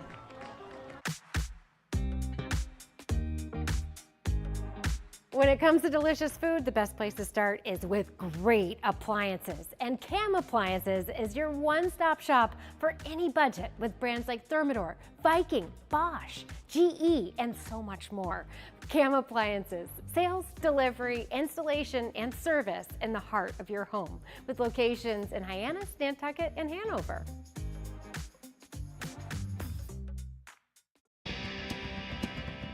If you need to dig, lift, move, grade, clear, or cut, pump, weld, clean, light, and just about anything else, dial up the rental source for the newest and the most reliable equipment in New England. Staffed with equipment and construction experts, Milton Rents, your local source. Bottom of the 4th inning, 3-0 ball game Wareham, as we take a look at some of the stats between these two teams. Hyannis kind of a little bit behind Wareham in every category. Yeah, and for the Gatemen, it's been over the last couple of games where the stats have dipped a bit. But look at where they are. They're still above Hyannis, even despite the fact that Wareham hasn't won in quite some time. But that's just indicative of the difficult month of July that Hyannis has endured coming into this critical weekend where it's lost now 2 games in a row and is trying to avoid a 3rd straight. New pitcher on the mound for the Gatemen. It's Josh McDivitt, making his second appearance of the season.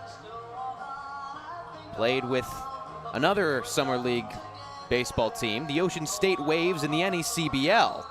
One of many who has made the way to the Cape Cod Baseball League after playing in the NECBL.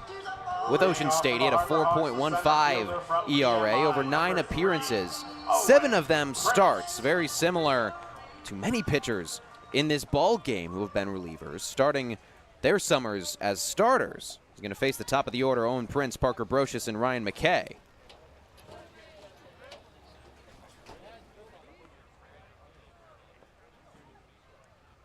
Prince walked his first time up and fouls the first pitch off in his second plate appearance.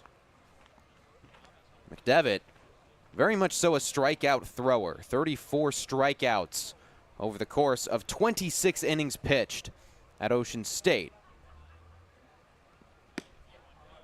He's a rising junior at the University of Missouri.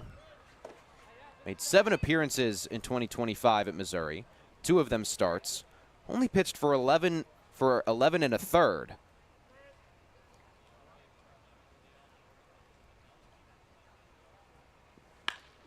Prince to left field. Foster Apple makes the catch.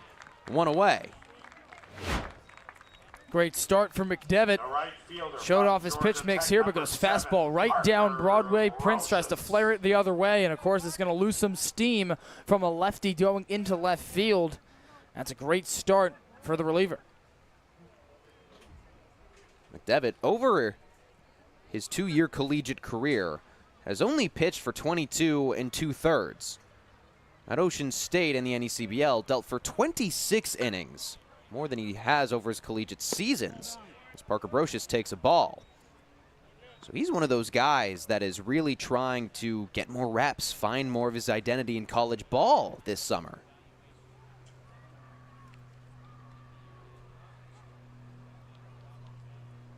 Brocious takes strike 1. Didn't have the spring he had hoped for at Georgia Tech, as you mentioned, and this summer, while it will be brief for Parker Brocious, can still be that much more impactful as he heads back to the Yellow Jackets in 2025-26. Brocious flies one down the first base line. McHugh doesn't have room. And while he struggled, Mitch Carricker has made him plug and play because he has that prior Cape League experience. It may not be a wealth of experience like we've seen from some of the other Cape League returners this summer, but for Brocious, among the more popular guys in this Hyannis dugout, got there at day 1 in Mitch Carricker's first year, and you see the effect it's having on his play.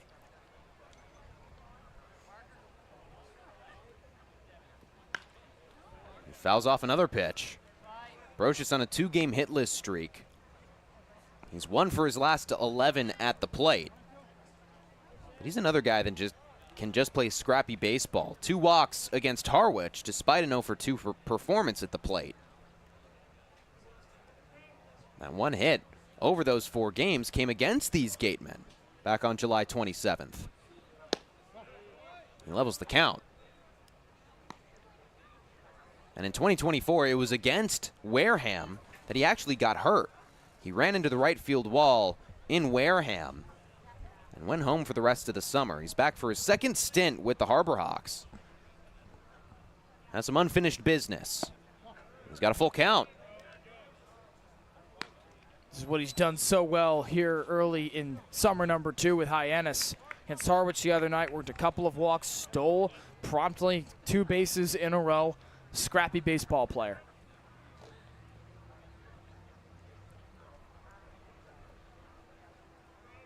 Payoff pitch. In for strike 3. Brocious down on a knee. 9 strikeouts last night for Hyannis. They're on their way to that here with 3 strikeouts now in 4 innings. And for Brocious, that's a pitch he hasn't chased all too often in the last couple of games. Of course, that didn't play yesterday, got in as a defensive replacement, but just hasn't made the best swing decisions as he did early in his tenure. Ryan McKay lined out to the left fielder Foster Apple his first time up. Takes a ball there. McKay on a 3-game hit streak really has found a groove. Leads the team in hits, doubles, and batting average. Also is third on the team in walks.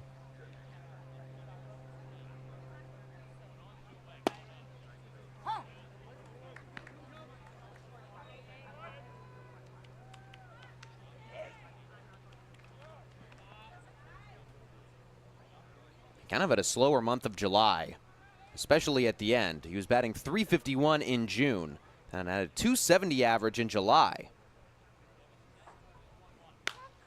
He fouls one off. And over the first 2 games of August, 5 for 9, a .556 average with a double, 2 runs, a walk, and 2 stolen bags. New month, new Ryan McKay, or maybe same old Ryan McKay, the one that Hyannis fans are used to.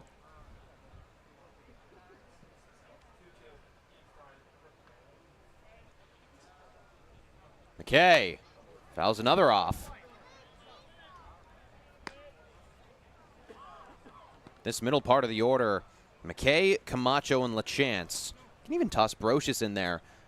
The 4 or 5 guys that really need to produce. As you can see in your top right corner, Falmouth, the 2 RBI triple, ties that ball game up.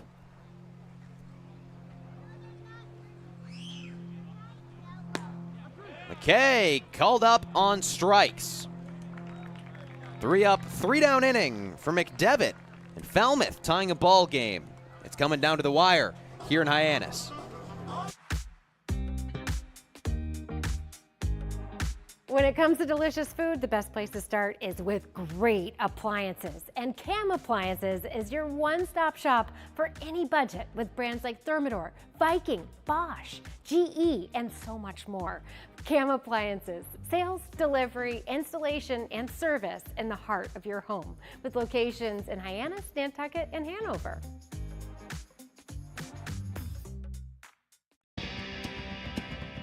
If you need to dig, lift, move, grade, clear, or cut, pump, weld, clean, light, and just about anything else, dial up the rental source for the newest and the most reliable equipment in New England. Staffed with equipment and construction experts, Milton Rents, your local source. Top of the 5th, Liam Kineen still on the mound, trying to stretch through into his 2nd inning as he's only gone for 1 1/3. Came in an odd spot, top of the 3rd inning, 2 on, got a very good out, and man, it was a quick 4th. And this is not a bit of a surprise given how Mitch Carricker has managed this game on the bump so far. Brandon Oliveira, in relief of Mason Russell, only faced as many batters as Liam Kineen, but we have seen a bit of a theme. Mitch Carricker has made both of his pulls with 2 outs in an inning. With a guy going in the bullpen, a righty, looks like Justin Minneberry. That could be the exact play here, especially if Kineen gets a quick first out. You let him see 1 more batter, you make the switch. Something that the Gatemen have done well in this ball game is getting their leadoff guys hits. The top of the 1st, Braden Randall doubled. In the top of the 3rd, Chris McHugh singled. McHugh is the 2nd due up in this inning. So that is very important for Kineen, like you mentioned.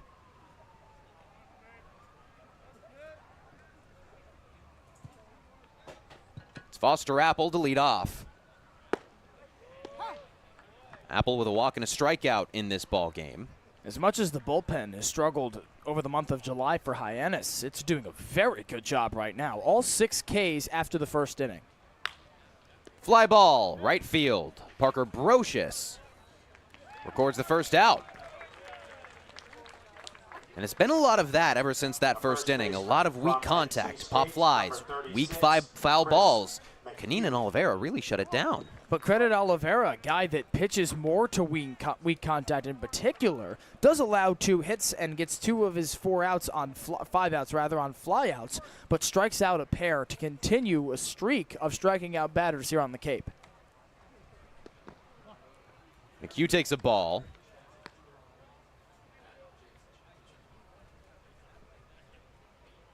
Chris McHugh popped out his first time up to Gabe Camacho, the first baseman, and then singled most recently. Ground ball right up the middle, a stretch from Canine. 2 away. So every inch of 6'4" for Liam Canine here to grab this ball. High Baltimore chop right back to the pitcher. Fields his position. That another quick out. So let's see if Mitch Carricker lets him finish the frame.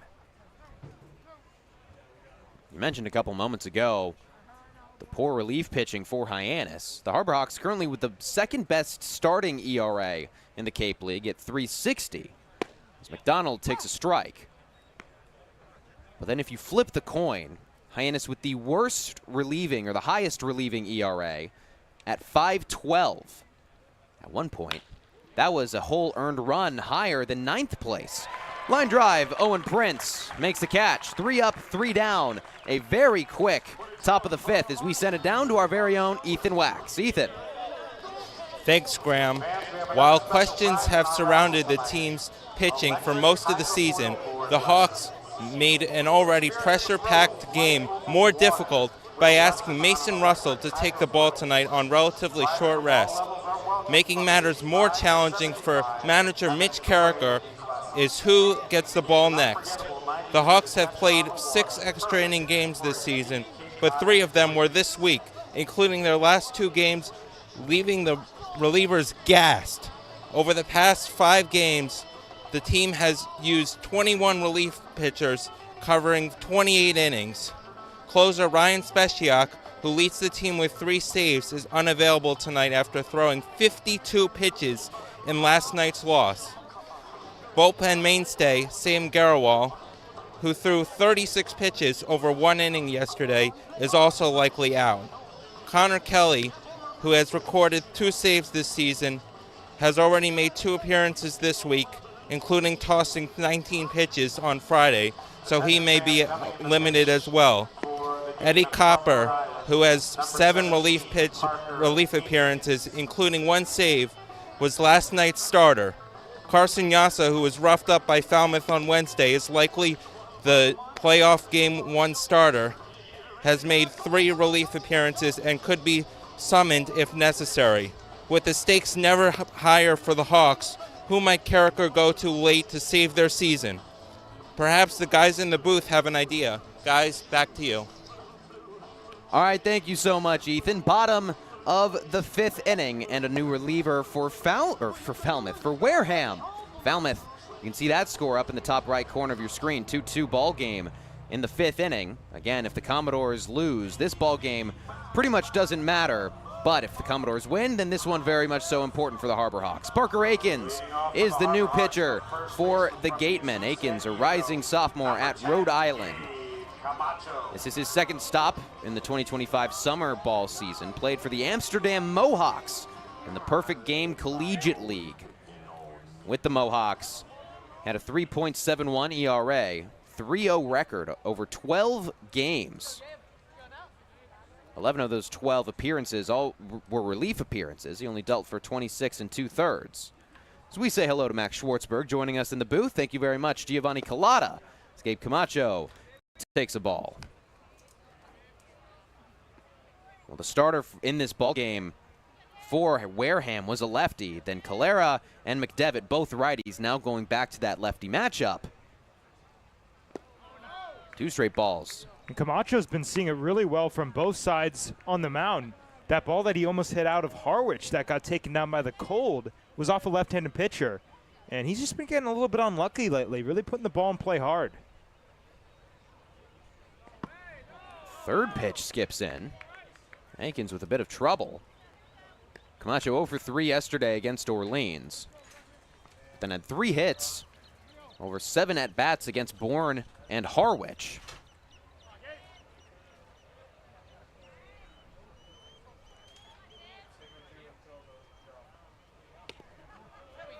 Four-pitch walk, that hit him. Either way, Gabe Camacho over on first. And not a lot of competitiveness right there from Akins. But to the point of Camacho seeing the ball well, yes, 0 for 3 yesterday, but 2 of his lineouts over 95 miles an hour. And although he went 1 for 5 in that game at Harwich, we saw him show a lot of frustration. He had the chance to bring home the winning run. Struck out and was very animated going back to the dugout. So he knows that he's got a little bit more in the tank that he can give to this team. Dayton LaChance takes a ball 5 straight, as that was a walk to Gabe Camacho. It didn't hit him.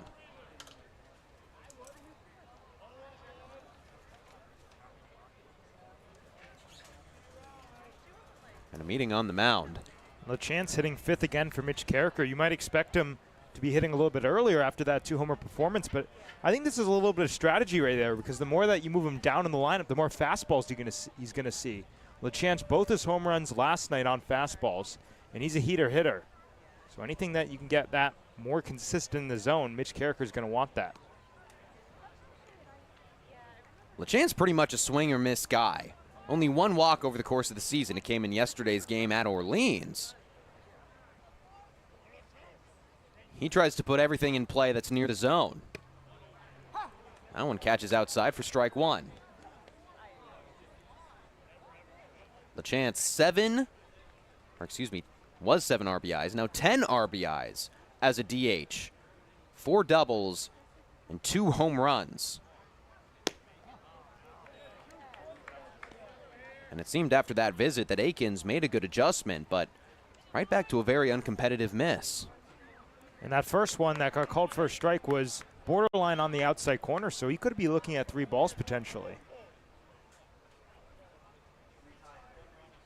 Akins. It's chopped foul.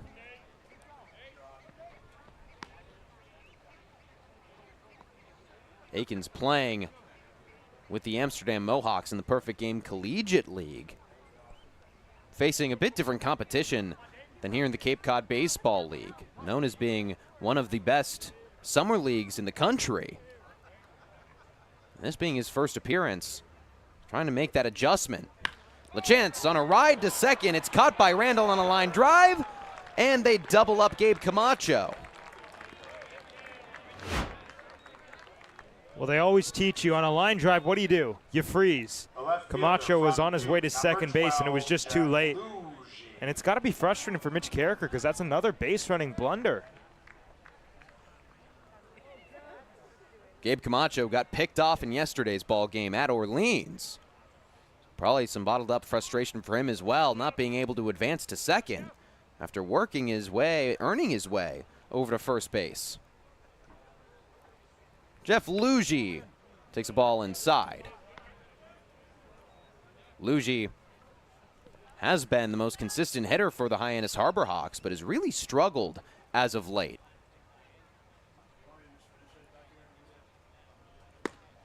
Over his last 5 ball games, only 2 hits and 7 strikeouts. Hasn't been seeing the ball quite as well as he was in the middle parts of July. And Ryan McKay has now taken the Cape League lead in batting average, surpassing his own teammate Luigi. Good take there. Just one of those parts of baseball, the ebbs and flows of the game. Luigi trying everything he can to get out of this bit of a slump before playoffs, but sometimes it's not really up to your control. Ground ball, left side, a stop from Ramirez. The throw gets past the first baseman, McHugh. And that's going to allow Luigi to take second base. Well, he hit it into one of the hardest parts for a shortstop to make the play. That shallow outfield. Probably was going to beat it out even if it was a good throw. But that's maybe what Hyannis needs to take advantage of a miscue from Wareham. We got a Who's That Harbor Hawk answer. Jackie Bradley Jr. Max, you weren't here when we did the clue, but did you know that one? I saw it earlier. You did? And I honestly kind of draw a blank. And it was a really obvious one. But granted, the producers didn't really give me much time to think about it. I'm sure I would have come up with it. Sets the table for Charlie Bates, who has also been struggling as of late.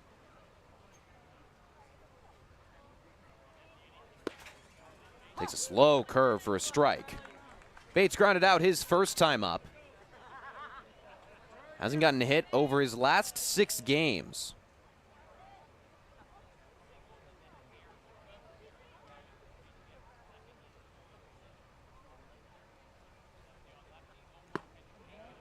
He's 0 for his last 17.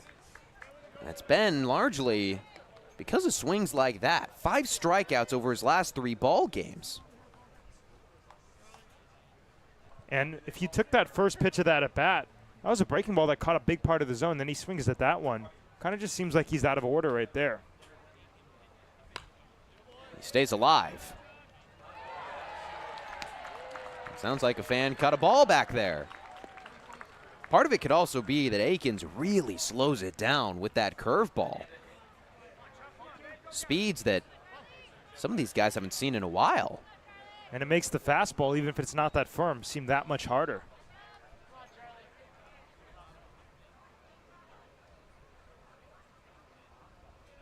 Bates takes ball 1. When he was on an incredible hit streak in the early and mid parts of July, it was because of takes like that. He didn't really bite too much on breaking balls. Didn't expand the zone too much.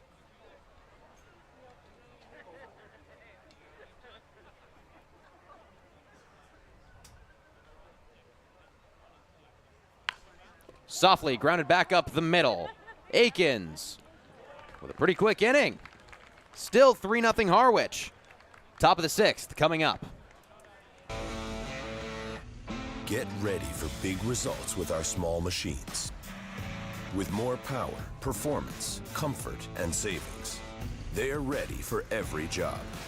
And we're ready with plenty of inventory, the best support in the business, same-day parts availability, and locations across the Northeast.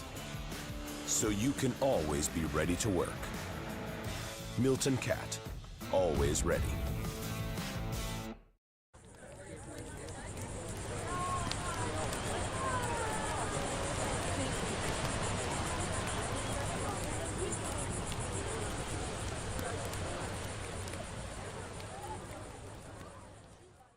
If you can dream it, if you can cruise in it, if you can summer in it, fish from it, or take it for a day at the beach, we can protect it.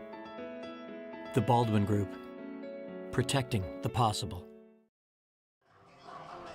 Hey Harbor Hawks fans, did you know the NAC Cape Cod is the official Light Up the Park sponsor of the Hyannis Harbor Hawks all season long?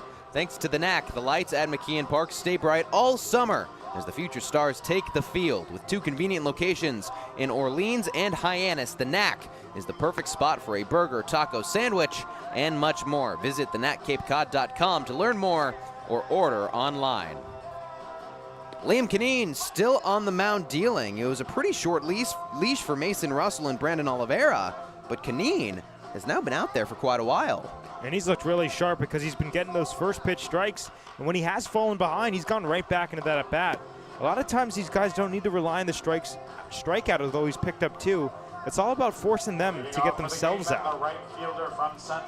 Canine only making his 2nd appearance of the season for the Harbor Hawks. Dealt for 2 innings in that first appearance at Harwich.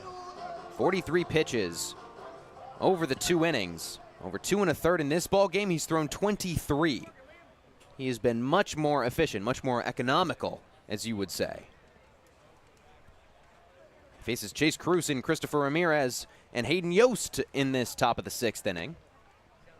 Ramirez pokes a bunt foul. Excuse me, that was Cruson.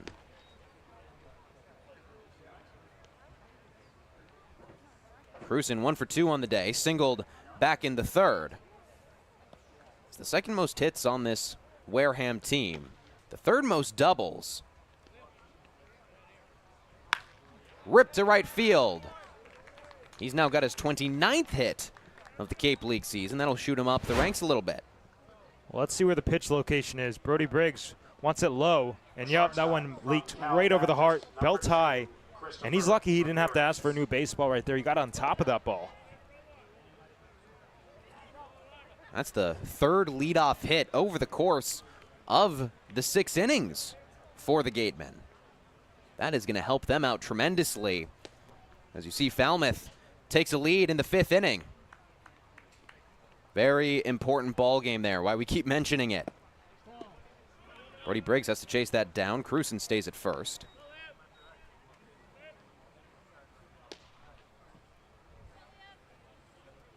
In case you're just joining us, If the Commodores are to win that game against Katuitt, the Hyannis Harbor Hawks would have to win tonight to clinch and reach the playoffs. Ramirez takes inside. Christopher Ramirez, 1 for 2 on the day, an RBI double, the first time that he came up to the plate back in the first inning. That really the last time that the Gatemen got a big hit. Ever since that, it's been pretty weak contact. It's been honestly death by 1,000 cuts in that first inning specifically. But Check over. But a lot of that was the result of Hyannis adding pressure on themselves, falling behind in counts, then having to go right over the plate. And then you got those big extra base hits. The extra base hits have been coming early and often for this Wareham team against Hyannis. Runner goes, pitches high for ball 3. The throwdown off the plate kept in the infield by Cruson. If that was a little bit off the mark, he might be going to third base. Well, it actually, yeah, as you mentioned, it hit off Cruson. And McKay was, look, just pulled it to the second base side. Hyannis honestly caught a break right there. Brody Briggs known to cut down a couple batters. But that was one of the more errant throws that we've seen from him. He's an incredible defensive catcher.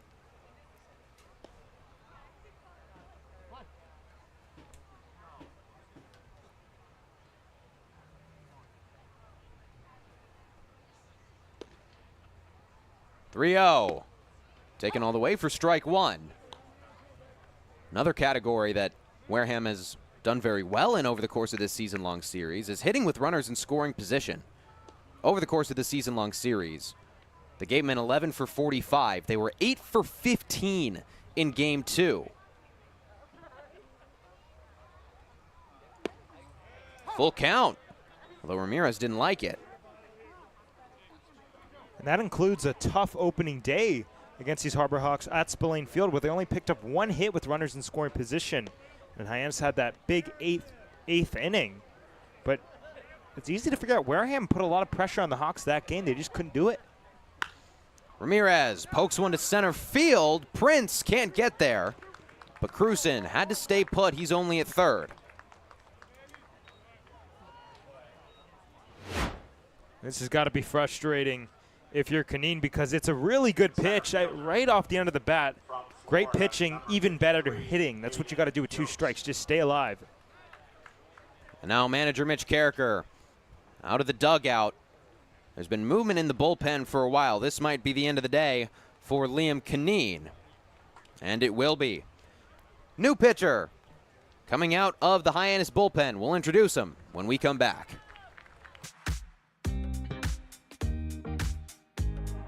When it comes to delicious food, the best place to start is with great appliances. And Cam Appliances is your one-stop shop for any budget with brands like Thermador, Viking, Bosch, GE, and so much more. Cam Appliances, sales, delivery, installation, and service in the heart of your home, with locations in Hyannis, Nantucket, and Hanover.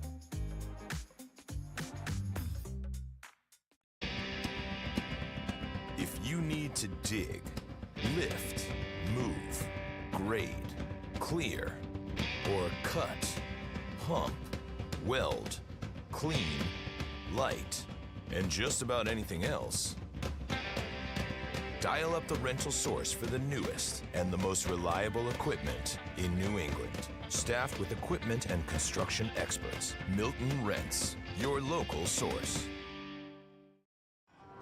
Justin Minneberry, the new pitcher for the Hyannis Harbor Hawks, making his 3rd appearance of the Cape League season. Last time pitching was against Bourne on July 31st, went for 1 inning, allowed 2 hits, no runs, 1 walk, and then no strikeouts. No earned runs for Minneberry over the course of the 2 innings that he has pitched. And this is now serving to be a true bullpen game. The 2nd day in a row, it's a true bullpen game for the Harbor Hawks. And Mitch Carricker just wanting to change up the arm angle, change up the guy on the mound. And that could be probably the plan going into tonight. But for Minneberry, of course, a small sample of 2 1/3. Really try to hone in the strike zone. A little bit high in the walks, 3 walks in those 2 1/3 innings. It's games like these when they're so close that there's not a lot of room for error, and you don't want to give the opponent any chance of capitalizing. Minneberry has only found the zone around 58% of the time this season. He's thrown 36 pitches, so hasn't been as efficient as he would like. And another reason, we mentioned it a little bit earlier, but another reason why we might be seeing such a switch in arm angles and pitchers is that the Gatemen have 5 players still on their roster that started in Game 1 against Hyannis. That was opening day. They have so many returners, I guess you could say, just people that are still playing. Yeah, very, very surprising to see this late in the season, of course, as we are now on August 3rd, the final day of the regular season. And it's really the West Division, surprisingly. Of course, Hyannis definitely not in that category. A lot of roster turnover. Teams like Bourne, Wareham, a lot of guys from opening day you're still seeing in Game 40. Hayden Yost will be the first to face Minneberry. Yost, one of those guys that has been around for quite a while, playing in his 36th game for the Gatemen. That was the first pitch off. 40 games in the Cape League season. Yost has played in 36 of them. Not only that, but he's currently working a 13-game on-base streak. He's been oh so consistent for Ryan Smythe, but is 0 for 2 today with a ground out and a fly out to deep center field.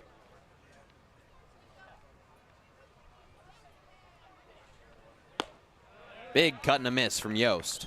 And this is a guy who just came off a year playing 60 games for the Gators at Florida. So he's essentially playing a 90, 100-game season. That takes a toll not only on the body, but on the mind. These guys just love playing ball, and it's so impressive to see. And a lot of these guys going back and are going to play fall ball for their respective schools. The journey doesn't end. Runner goes on the 0-2. Pitches high for a ball. Briggs can't quite get it there in time. Second stolen base this inning, third of the ball game for the Gatemen. Let's take a look. I got safe. So it looked like the tag was just a little bit too far to the pole side of Bates. He had to wrap it right around his body. 4 stolen base for the Gatemen. They're trying to manufacture runs.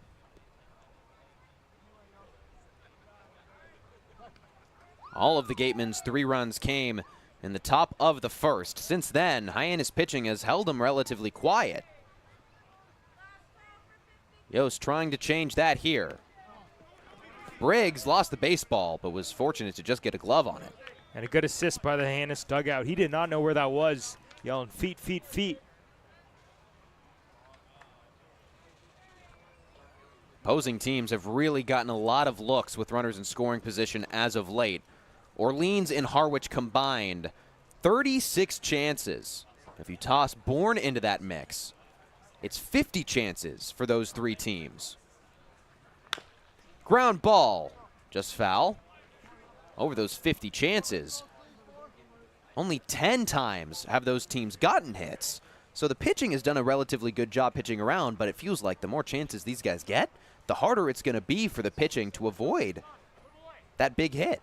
And it's important. That's one of the reasons why Mitch Carricker is trying to change up the different guys coming in, so they can't get so comfortable with any individual arm.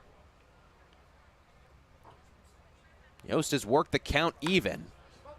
Sends one into shallow left field. Jeff Lugie and Schaffner over. Schaffner can't make the catch. The 2 on base stay put. Smartly not moving, but the base is now juiced. Well, this is the risk you run when you bring the infield in. Hyannis not willing to give up a run. And, of course, Jeff Lugie shaded towards deeper outfield. And now the base is loaded. Honestly, not the worst thing in the world. You got to force at any base. Potential ground ball double play.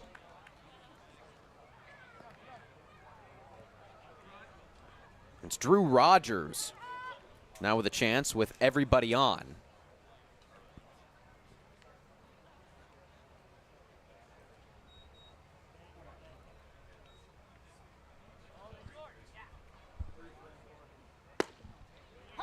Nice pitch from Minneberry.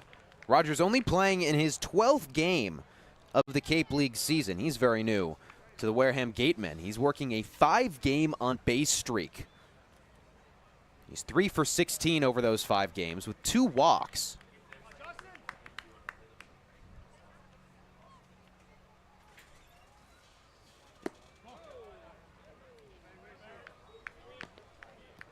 And another arm warming up for the Hyannis bullpen, or in the Hyannis bullpen.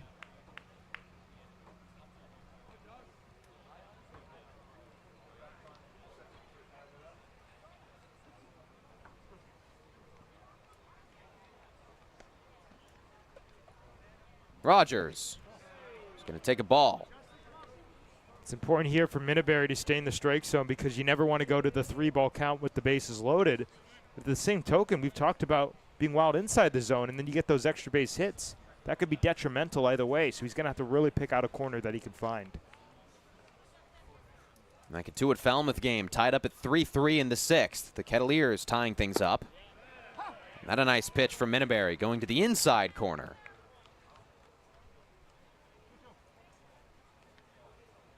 Rogers did play the last time that these two teams faced off. 0 for 3 with a walk and 3 strikeouts. Really struggled. Has struggled to get hits over the course of his young season.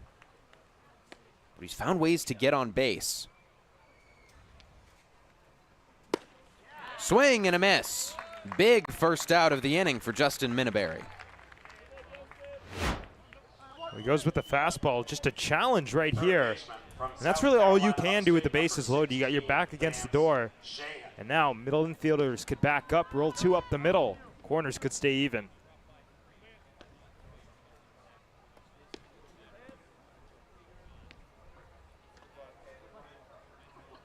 Cheyenne, 2 strikeouts in this ball game, both of them swinging.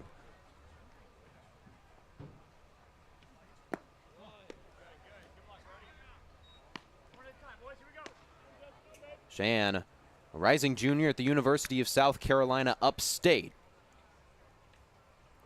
Has been here for the long haul as well. This is 35th game as Brody Briggs wants to talk things over with Minneberry. Another opening day guy that the Harbor Hawks saw back on June 14th at Spillane Field. He went 0 for 3 in that ball game on opening day. Has not gotten a hit against these Hyannis Harbor Hawks. Has struck out 5 times coming into this game. That number now at 7. But he's starting to find his groove a little bit more. And you would think being here so long and facing the Harbor Hawks all season would give these guys an edge. But because Hyannis' rosters change so frequently, it's kind of like you're seeing a new guy every single day, so there's not really that sense of familiarity, even if you have been a day one guy.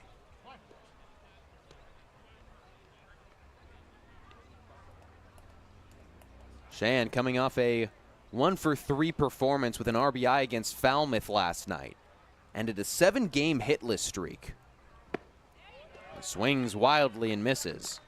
That hitless streak extends all the way back to Wareham's 9-8 loss to Orleans on July 18th.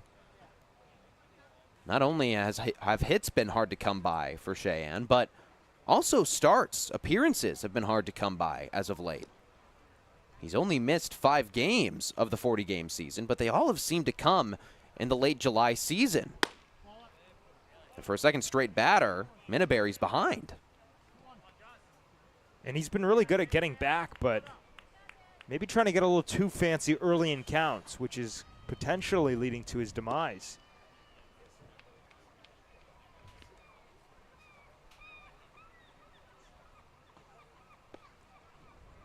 Base is still loaded, 2-1. Nearly gets Cheyenne. Hyannis walked a couple batters home in yesterday's ball game against Orleans. No walks through the first 5 innings, and then from innings 6 through 10, 6 walks. It's a trend that we've seen all season long, especially in July. Big strike there. Back-to-back at-bats where he's gone to a challenge fastball on 3 strikes. That time it was 3-2 earlier to Rogers.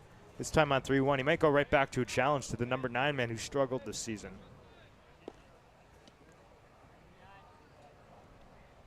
Cheyenne, 31 strikeouts over the course of the season, trying to avoid a 32nd. And he can't. Phenomenal placement from Minneberry and a second out. Well, he goes to the bender here. Nope, that was a fastball.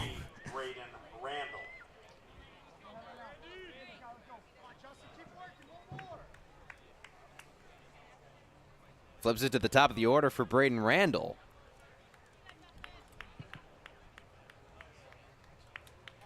Randall, 1 for 3, doubled to lead off the ball game. Reached on an error back in the second, but then struck out in the 4th. Now Minneberry kind of starting to find it. And he's finding it with all of his different pitches. That one, the backdoor breaking ball. And that one's kind of a gutsy pitch because you can't miss over the plate. That's when guys get to the gaps.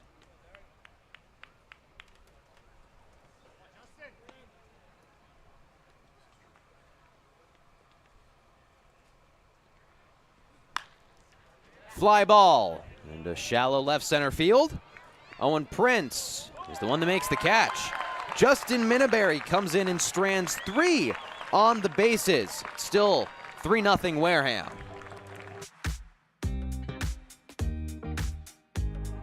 When it comes to delicious food, the best place to start is with great appliances. And Cam Appliances is your one-stop shop for any budget with brands like Thermador, Viking, Bosch, GE, and so much more. Cam Appliances, sales, delivery, installation, and service in the heart of your home with locations in Hyannis, Nantucket, and Hanover.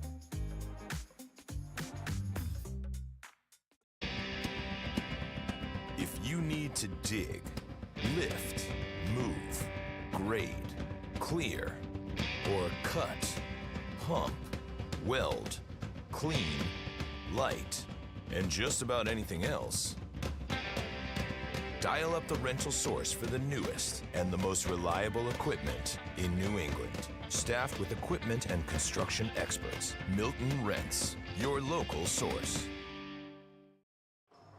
New pitcher for the Gatemen in the bottom of the 6th inning, Eli Jones.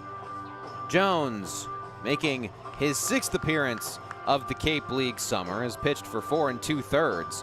2 hits, 1 run, it was earned, 4 walks, and 4 strikeouts. He's going to come in and face Brody Briggs, Jake Schaffner, and then the top of the order in Owen Prince. Hyannis bats have been relatively cold in this ball game. And they got the right part of the order due up because Brody Briggs and Jake Schaffner, both guys with more walks than strikeouts. Brody Briggs actually double the amount. Schaffner a little bit closer, but guys like that are patient at the plate. They're waiting for their pitch, and they're not afraid to take a free pass to pass the baton to the next guy. Jones, a rising junior at Northwest Florida State College, making his first couple of appearances against Cape League competition. He's done a pretty good job shutting it down, that 1.93 ERA. Leading off for the Harbor Hawks, the catcher from Brody Briggs, you mentioned the walks. How good Briggs, Schaffner, and Prince are drawing them. Briggs currently tied with Charlie Bates for the lead for this Hyannis team. 16 walks over the course of the season. Briggs only had 3 walks through his first 9 games, and now has had 13 since, playing in his 21st of the season.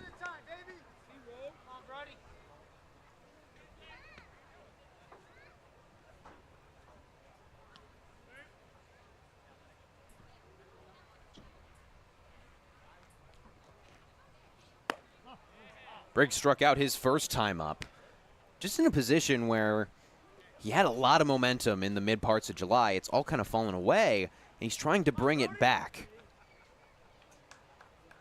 And often it feels like the harder you try, the harder it can be to come by that momentum. All it takes is one. The blue pit starts it. That's what happened for Briggs, who had that power stroke with 2 home runs, but now has kind of lost a little bit. He's still been walking, which has been important. I'm trying to find that in terms of base hits.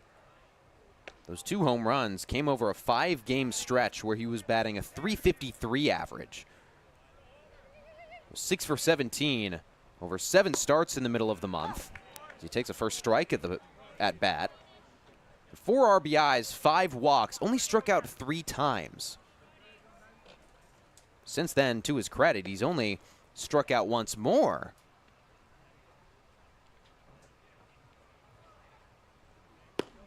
He's just a guy that's put the ball in play a lot, and it feels like has gotten really unlucky with that placement. And he's been a good situational hitter because he's been coming up in a lot of high-leverage situations, and he's been doing things, the little things right, that don't go down nice in the scorebook, like grounding out to the right side with a runner on second base and less than 2 outs. Briggs, it's a ground ball right at Randall. There's another one of those unlucky balls in play. It's been a lot of ground balls for Briggs as well. Feels like he hasn't been able to elevate as well since those home runs. Not very many line drives just kind of chopping over the top. And guys always try to hit the line drives. And they'll tell you home runs are just line drives that they just catch out in front. They get extended and catch it on the upper quarter part of the play instead of back where you're hitting on the ground or just straight on the line. But most guys, their approach is take it right back up the middle on the line.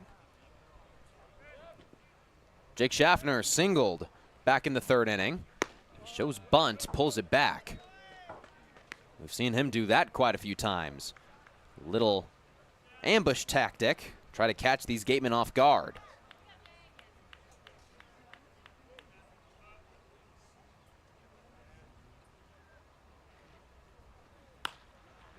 Fights one off to left field. Foster Apple is called off. A nice catch from Ramirez, the shortstop.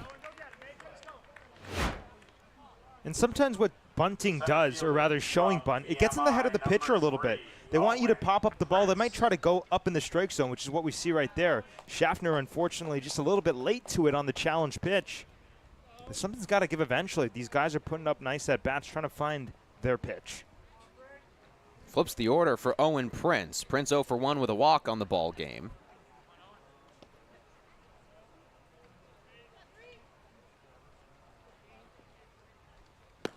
Swings and misses late to that pitch.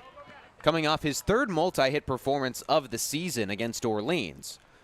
By far his most impactful performance of the season. 2 for 5 with 3 RBIs. It was just kind of right place, right time. And it wasn't big hits, they were all singles. And he was another guy who rode a hot hand for about a couple games. And that's really what baseball is. It's who's hot at what time. And the goal is to get hot right down during the playoffs, because once you're in, you're in. That's why Hyannis, with their back against the wall, really trying to notch a win right here with some momentum. Because even if Falmouth does lose, they want to win this game so they can go into the postseason potentially with a little bit more momentum.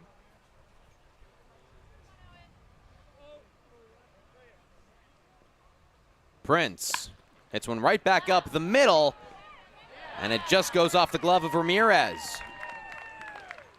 Ramirez hobbling a little bit as well. Maybe twisted his ankle a bit there. Well, I think this one got a piece of Eli Jones. Yep, right off the leg. You could see it change direction a little bit.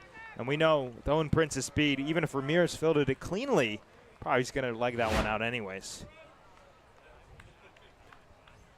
Bring up Prince, how he was on a heater. He got hits in 5 of his first 7 ball games, but since then has only had hits in 2 of his next 7 ball games. Both of them multi-hit performances, the other one coming against Catuit on July 29th.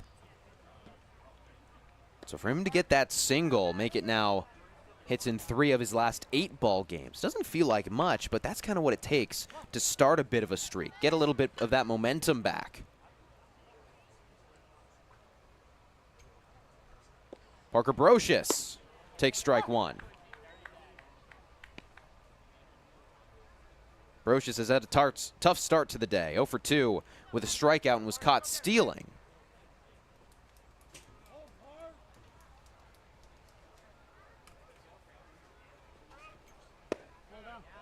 Brocious, another guy that got off to a hot start. Had hits in 2 of his first 3 ball games, 3 of his first 6. And now has been held hitless over both of his last 2. He was 0 for his last 6 coming into this game.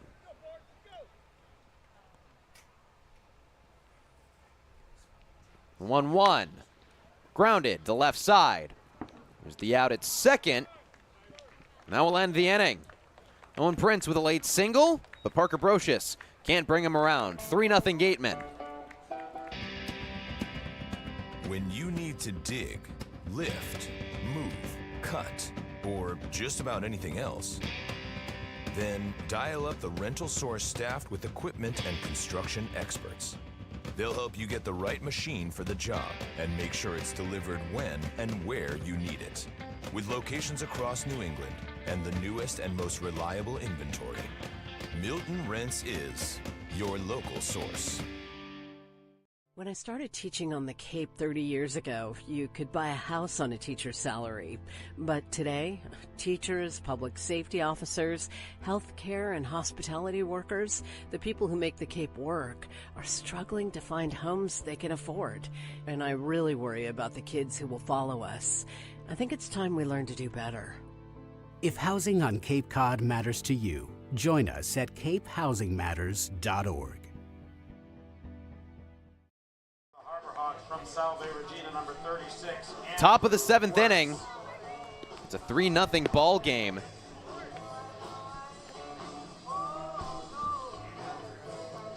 It is 2-3-4 due up for the Hyannis Harbor Hawks.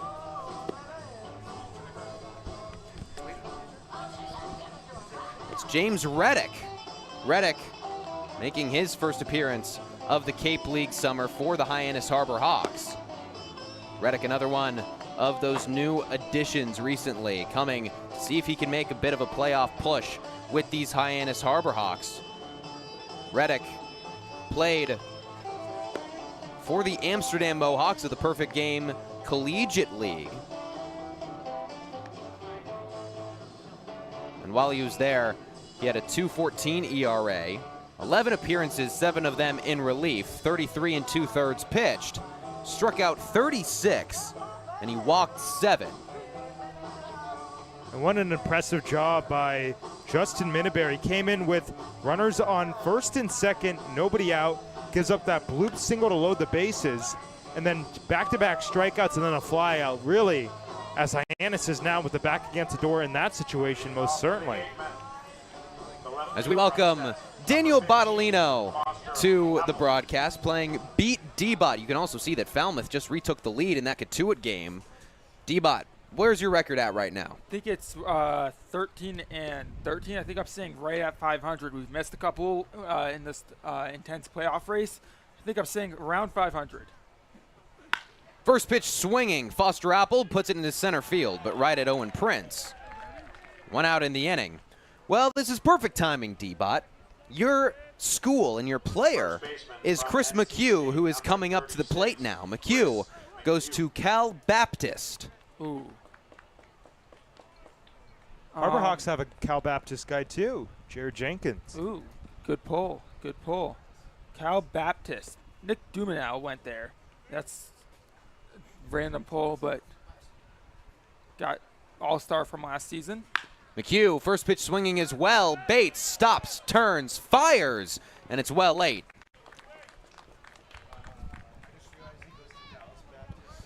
Well, he's got a single. He does. Do you have a any single. thoughts? I'm gonna roll with the Baptist type thing, the churchy thing, and go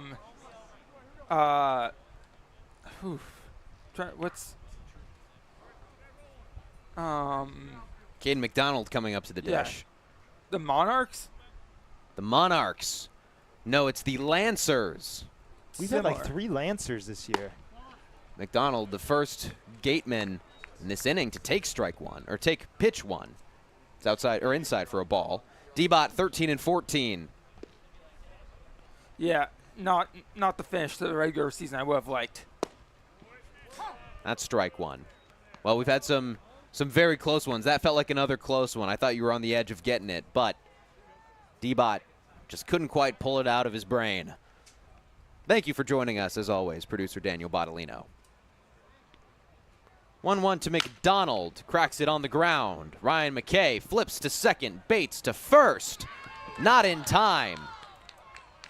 Nearly the inning-ending double play that the Hyannis Harbor Hawks were looking for, but it was just late.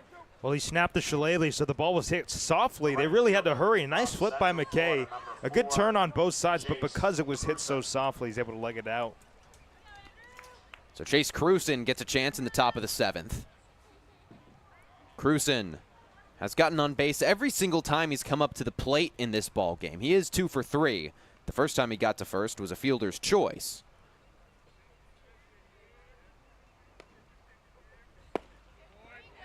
He very similarly put a ground ball right to Gabe Camacho with a runner on first and Caden McDonald.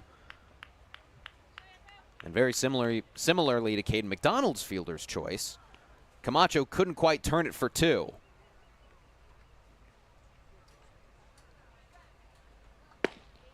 Cruson down 0-2.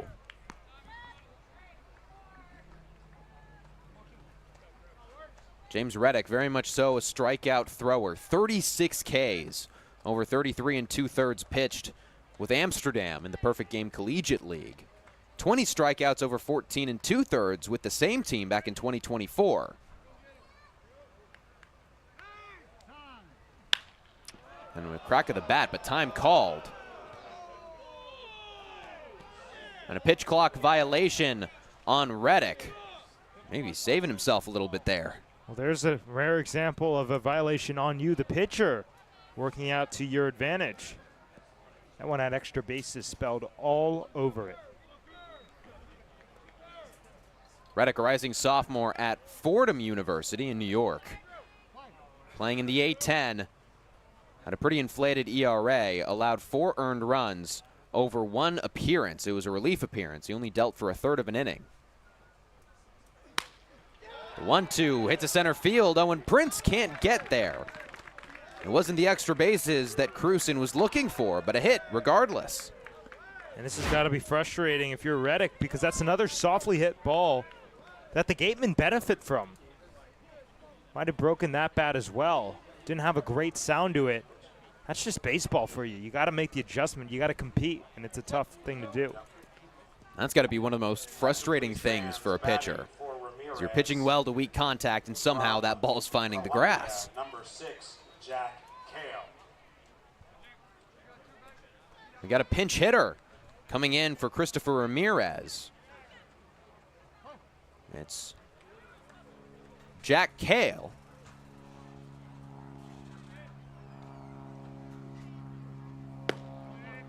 Takes a ball outside.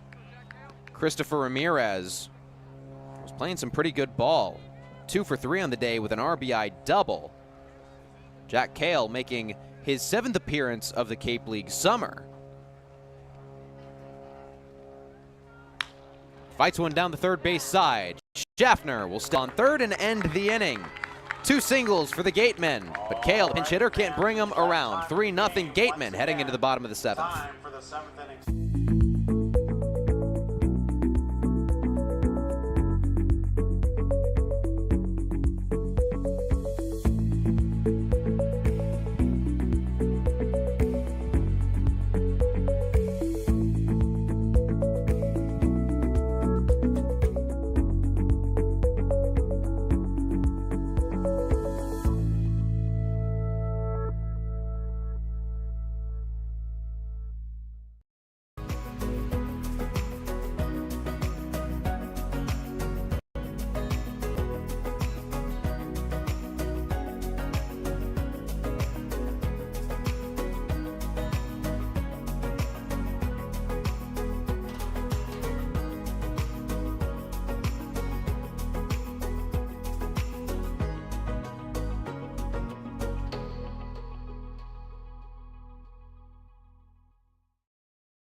Hope you all stood up and stretched. It's the bottom of the 7th inning as we take a look at what's going on around the league. The Firebirds and just lost to Brewster, so they are going to be locked up. Can't take down the Mariners, who are sitting in that top spot. Cotuit and Falmouth locked in a really close matchup, but the Commodores, with the bases loaded and 1 out in the bottom of the 6th inning, they got a big chance to take a lead and try to hold on to it. Bourne taking down YD. Chatham and Harwich locked in a 2-2 tie as the Mariners try to solidify their top of the East position. The Braves currently and will firmly be in the top of the West Division, the number 1 seed there. There's a new pitcher on the mound for the Gatemen. It's Bryce Turner. Turner making his 5th appearance of the Cape League season with Wareham. 4.05 ERA, 6 2/3 pitched. He's walked 1, struck out 9. So like those before him, he is a big strikeout thrower, and he's going up against the meat of the Hyannis order. Ryan McKay, Gabe Camacho, and Dayton LaChance. Only Camacho of those 3 has gotten on base. It was a walk back in the 5th inning. But besides that, these 3, who are really designed to be and are meant to be the big 3 hitters, have been held very, very silent. And before this game, these are the guys who have been seeing the ball really well. Ryan McKay has been picking up a lot of hits. Camacho, as we mentioned, getting a little bit unlucky, but still hitting it hard. And LaChance coming off the multi-homer game. They're going to need this part of the order to lock in if they want to move further in this game.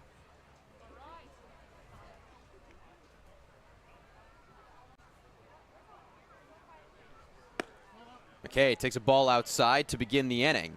A couple of changes defensively for the Gatemen. Colby Turner replaces Vance Cheyenne over at third base. Jack Cale is playing second as McKay takes a strike. Braden Randall is going to go over to shortstop.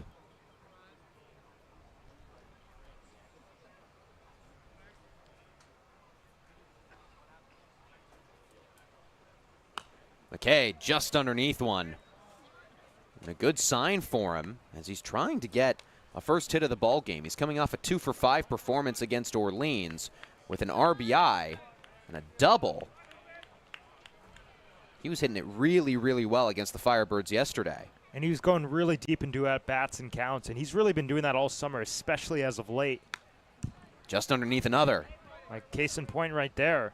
Fights off a tough breaking ball on the outer part of the plate, trying to buy another pitch, and buy a pitch that he can get over the plate and drive.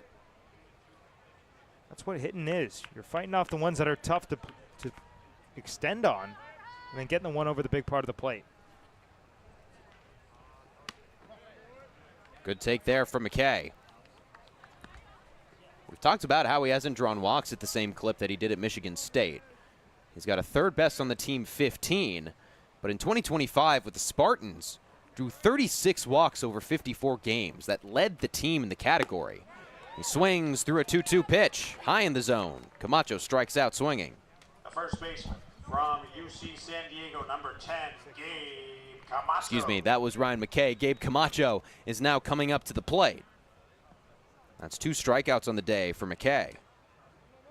And only 5 in all for Gatemen pitching, and another prime example of what we've talked about over the last couple weeks. Just because you're striking guys out doesn't really mean that you're being efficient and pitching well. Camacho takes strike 1.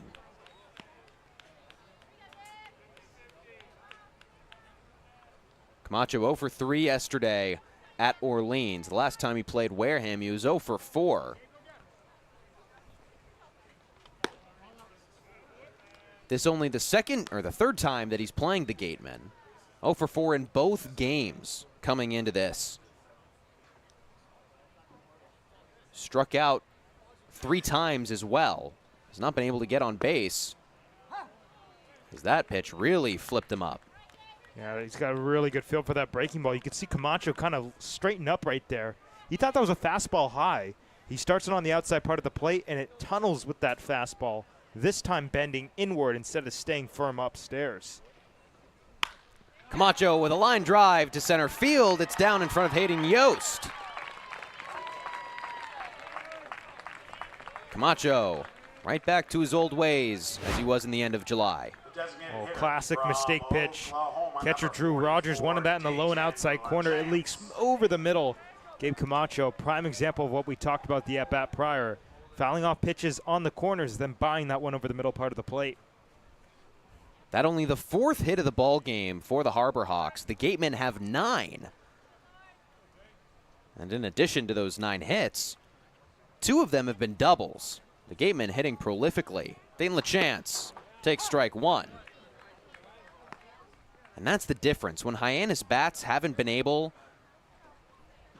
to get hits at the same clip as their opponents, it's relied on free passes, but there haven't been any of those really from the Gatemen. There's another strike. That's a slippery slope. Of course, you want to win a game in your own. Hyannis, last night, Orleans was the one who benefited on Hyannis' free passes with those 6 errors. The Harbor Hawks were hitting. They had, honestly, probably one of the better offensive games of the season that I've seen from them. Their at-bats, calm, cool, collected. A chance stays alive. It was just the errors that came back to bite Hyannis in yesterday's ball game. 6 errors over the course of the 9 innings.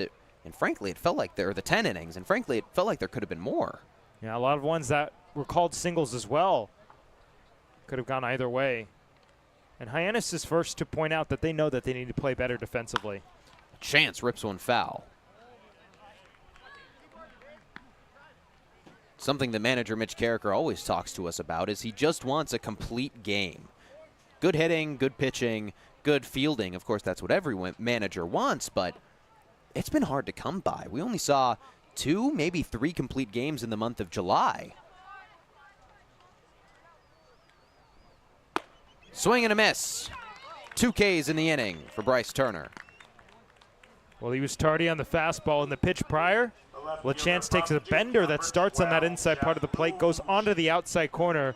This time he's probably thinking he's got the same exact thing, but it's the fastball that stays strong on the inner half. Hitting the baseball is hard. Grass is green. Jeff Lugie coming off of a single back in the 5th inning. He then reached second on a throwing error from the then shortstop Christopher Ramirez. Ramirez has since come out of the game. Lugie takes strike 1. Colby Turner at third, Braden Randall at short now, and Jack Cale, who batted for Ramirez back in the top of this inning, is over at second base.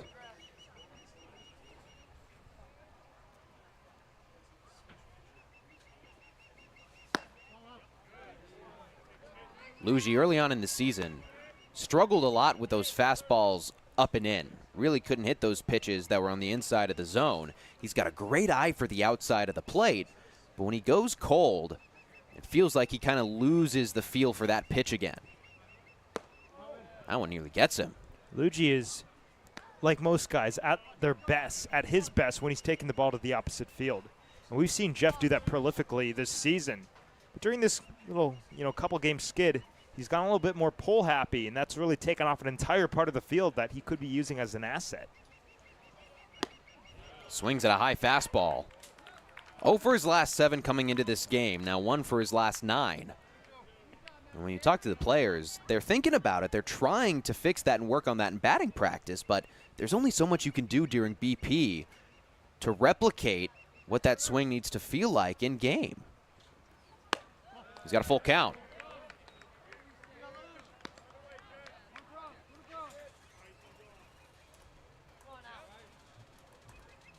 Lugie with a batting average below 300 for the first time in a while. He didn't have back-to-back hitless games until July 25th and 27th.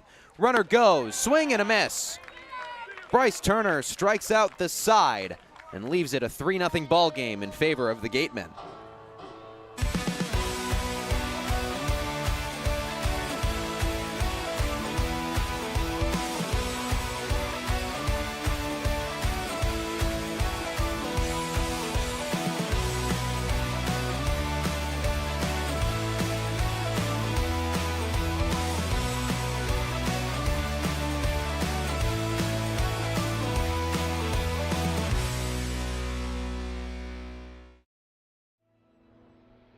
Your future begins at Dean College. Make a difference. Leave your mark. Break the mold. Be a leader. Achieve unimagined heights. Believe in yourself. Make lifelong friends. This is your time. Your place. Your home. Your Dean. It all starts here at Dean College.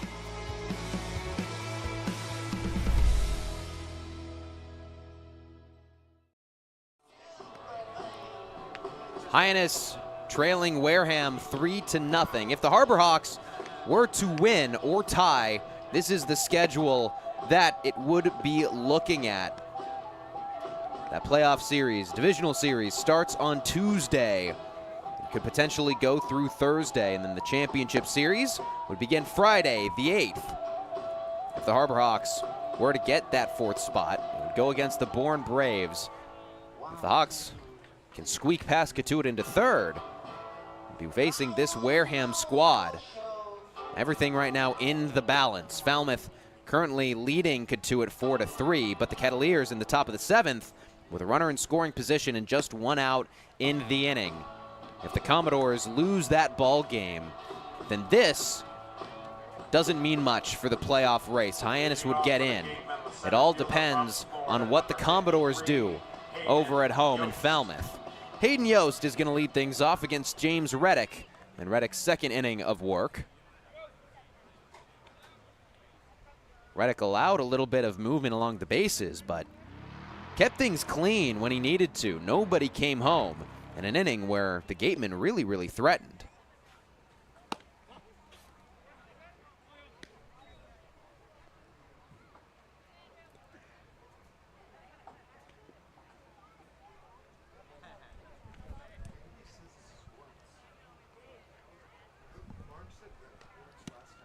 Swing and a miss. Hayden Yost 1 for 3 in this ball game, singled most recently back in the 6th inning. Coming off a 1 for 4 performance against Wareham and extended a hit streak to 2. That now at 3.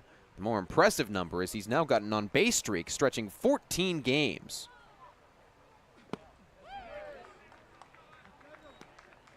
Over the 14 games, batting above 300. Only one game where he went hitless. So as well as he can draw walks, he's got double-digit walks over the course of the season at 11.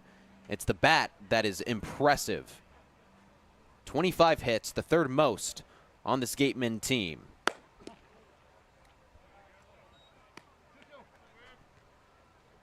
He's trying to continue a lot of leadoff success for the Gatemen squad. They've gotten the leadoff batter on base in 3 of the 7 innings.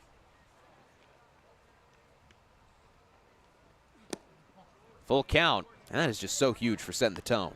It really is, and credit where it's due to Hyannis at least, because besides that first inning that started with a leadoff double from Braden Randall, they've been able to negate any further damage, and that's not easy to do, especially when you're constantly getting pressure with the leadoff hitter reaching. Payoff pitch, fouled off.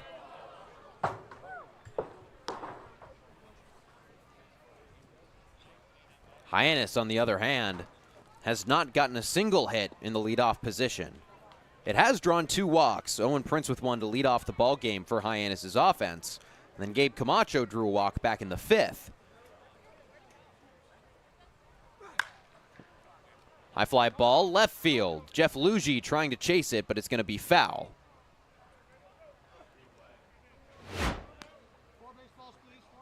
And that's a category that Hyannis has just struggled in all season long, is hitting in that leadoff position. It's been very up and down.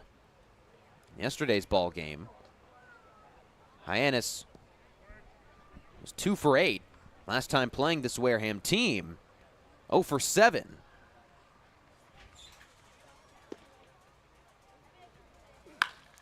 Line drive into right field, and it pops out of the glove of Parker Brocious. Brocious might have jumped the gun. He held up his glove to show that he had the ball. I think a little bit too fast, and it popped right out because he had it at first, and then it just ripped out of the glove.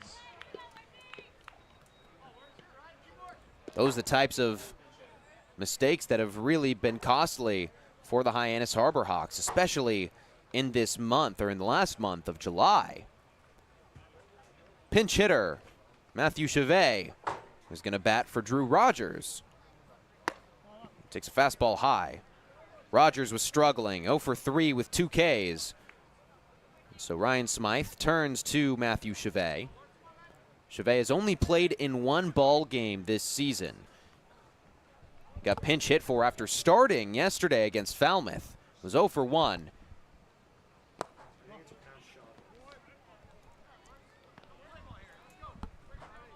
He's a rising junior at California Baptist. 5'11", 180 pounds. A 281 average in 2025 at Cal Baptist. His freshman season, that average at 364. Only played in 12 games.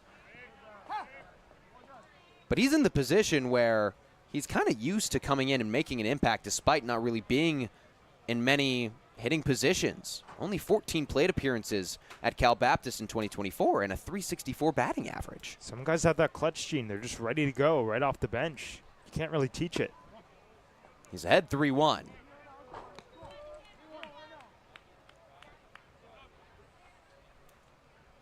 As the second pinch hitter that Wareham has turned to, maybe in the position of, okay, we've got a bit of a comfortable lead. Let's see if we can mix in a few guys before playoffs begin. And that's a 5-pitch walk. It gets away. Hayden Yost, round second, thinks about it, but will stay there. And this is where the Harbor Hawks have succeeded in the sense of when opponents, or rather the Gatemen, besides that first inning, have reached on the first batter of the inning, they've been able to go damage control. But here, giving up a free pass, the third walk of the day, not what Mitch Carricker wants to see on the hill.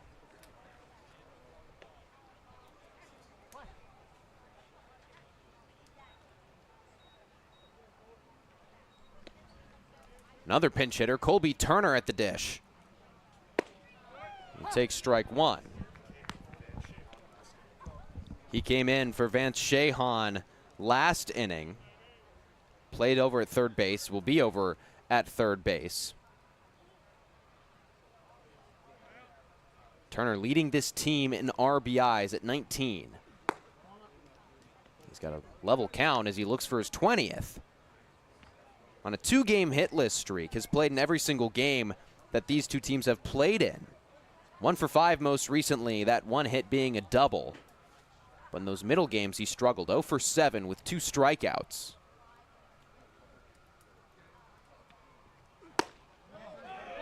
Thought about it, didn't go around. Turner, a rising junior at Michigan, playing in his 33rd game for the Gatemen this summer. He's been another one of those long haul guys.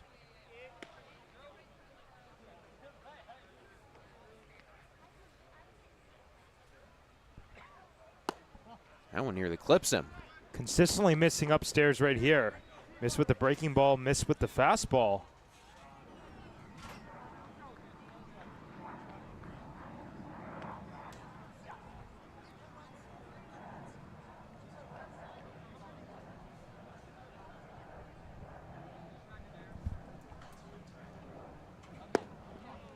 That's a 5-pitch walk. Back-to-back walks. And the bases are loaded for the Gatemen. And Hyannis has done a good job prior to this inning of kind of limiting those free passes. Walks have essentially been the theme of the season. And a pitching change. Looks like it is due at least soon for the Hyannis Harbor Hawks as Mitch Carricker comes out. Katuitt tied up the ball game in Falmouth. That currently standing at 4-4.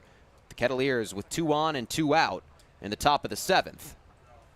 And it looks like Mitch Carricker will at least allow Reddick to talk him into staying into the ball game.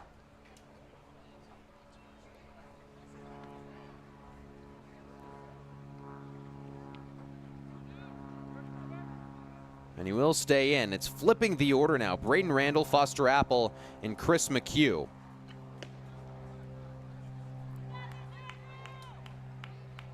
This is where the Harbor Hawks really need a ground ball right here. Of course, the last last couple innings with Justin Minneberry, he used the strikeout and the ground ball. Any outs here are preferable in a tough situation. Shortstop from Mississippi, number 3, Braden Randall. Randall, 1 for 4 on the day. That one hit being a single back in the first. Or excuse me, a double back in the first. Takes a ball outside. Kind of all over the place right now. A lot of misses high as well. Reddick just kind of losing control. And this is the situation where you want to probably pitch down in the zone to get a rollover and potentially turn a pair.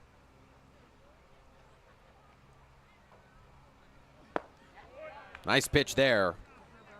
Randall did strike out back in the 4th. He's been a day-to-day leadoff guy for these Falmouth Commodores.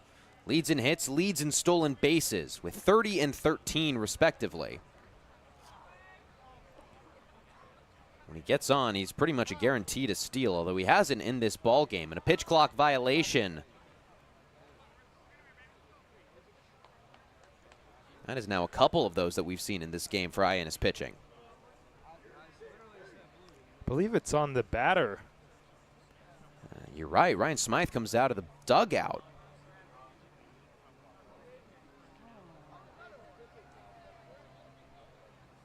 Scoreboard hasn't moved.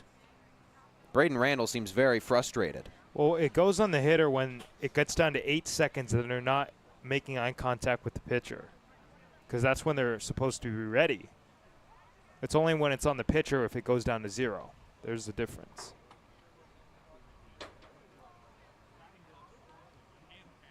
And Smythe going to unhappily turn and go back to the dugout.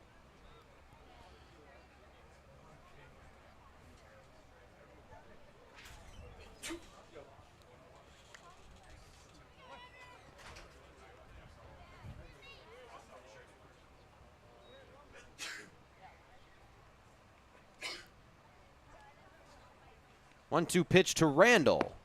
Swung on and missed. And he is not very happy going back to the dugout. He's got continued words for the home plate umpire, Jeff Kinney.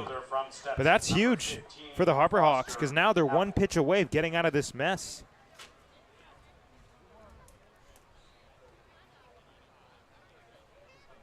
Brings up Foster Apple. The base is loaded, but now all it takes is that double play ball. And the Hyannis infield not really pinched as if they're protecting from that run. Apple is late. Only playing in his 4th game, his 3rd start of the season for the Gatemen. Has gotten hits in both of his starts, but went 0 for 1 in a pinch hitting performance for Chris McHugh against Katuitt.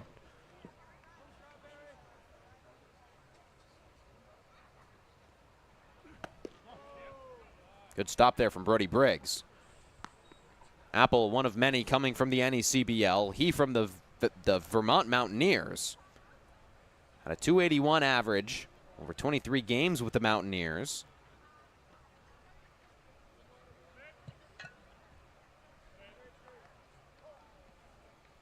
He did not ground into a double play the entire season. Fouls that one off. Reddick 1 strike away from getting the 2nd out. That's pretty remarkable. 23 games, no double plays. Bit of speed, 5 stolen bases in those sample. But the 2-strike count is exactly what the Harbor Hawks need here.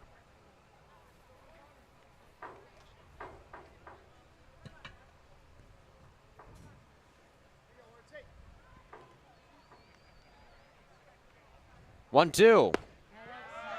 Outside. Jeff Kinney didn't like the pitch from behind home plate. Hyannis pitching still with 9 Ks in this ball game. Even when things aren't exactly going Hyannis's way, the pitching seems pretty reliable in that category. Full count. And that's a frustrating miss for the Harbor Hawks because that's a pitch that you want to really challenge the hitter right there. I get it's the top of the order, but now with the 3-ball count, it really puts you towards that door.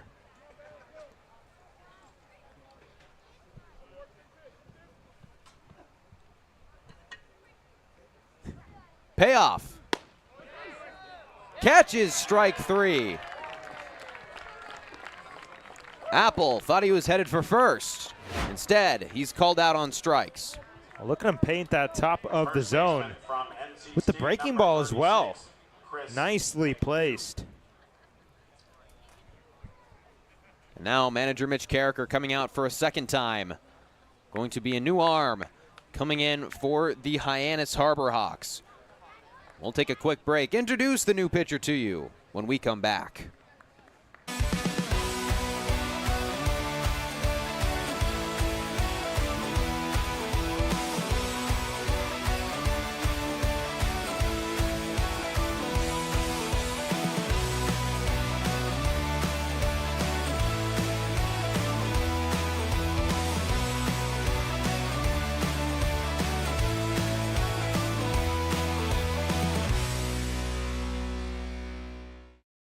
Owning a home means you can protect your family and put down roots in a community you care about. It gives you a place to celebrate the joys of daily living and be together during tough times. But for many on Cape Cod, home ownership is slipping further out of reach. Help make sure the American dream is available to the teachers, public safety professionals, and all the other people who make the Cape a special place. Visit capehousingmatters.org to find out more.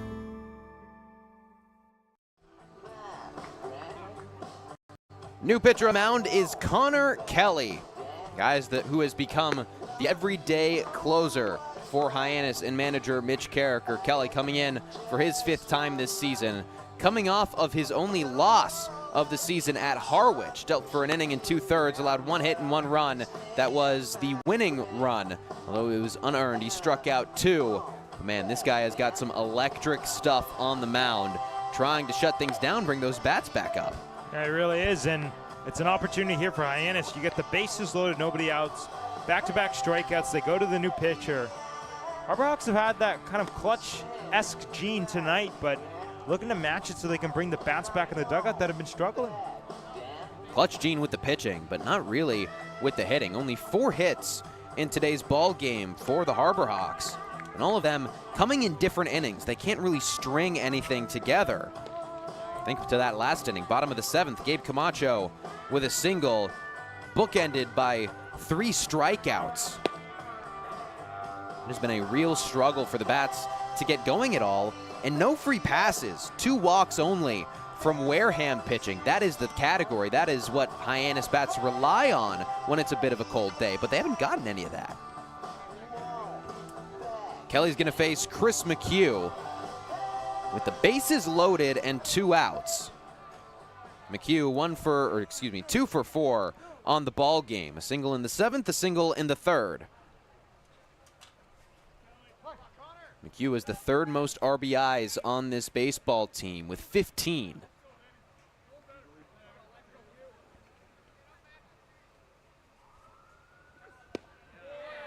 Kelly showing right away why he's the closer. Fastball, slider, changeup.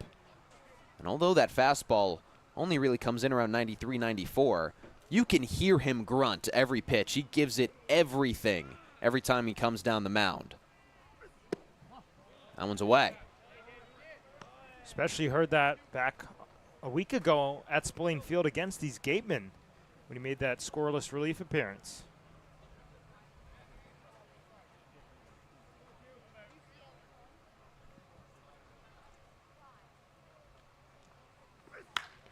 Fly ball, right field, trying to stay fair. Parker Brocious just gets it in foul territory to end the inning. Connor Kelly comes in and gets a quick 3rd out to keep it a 3-0 ball game.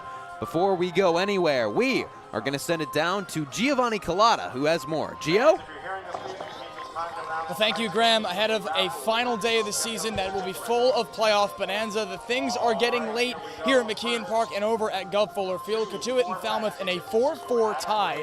There's an interesting wrinkle to the playoff situation today. Should Hyannis come back and tie this game at 3 or any other score, if Hyannis ties and Falmouth wins against Cotuit, it would create a 3-way tie at 35 points between the Kettleers, Harbor Hawks, and Commodores. So that way that would be decided is Hyannis with the most wins against West Division opponents this year among the 3 teams would get into the playoffs. And Falmouth and Cotuit would duke it out in the head-to-head, which the Commodores would take given a win today over Cotuit at Gov Fuller Field. So that bonanza obviously will be a little bit away, but make no mistake that Hyannis needs to dig itself out of this hole to even make that a possibility. Win and in still in play for Hyannis with a 4-4 tie over in Falmouth. Now back to you guys in the booth.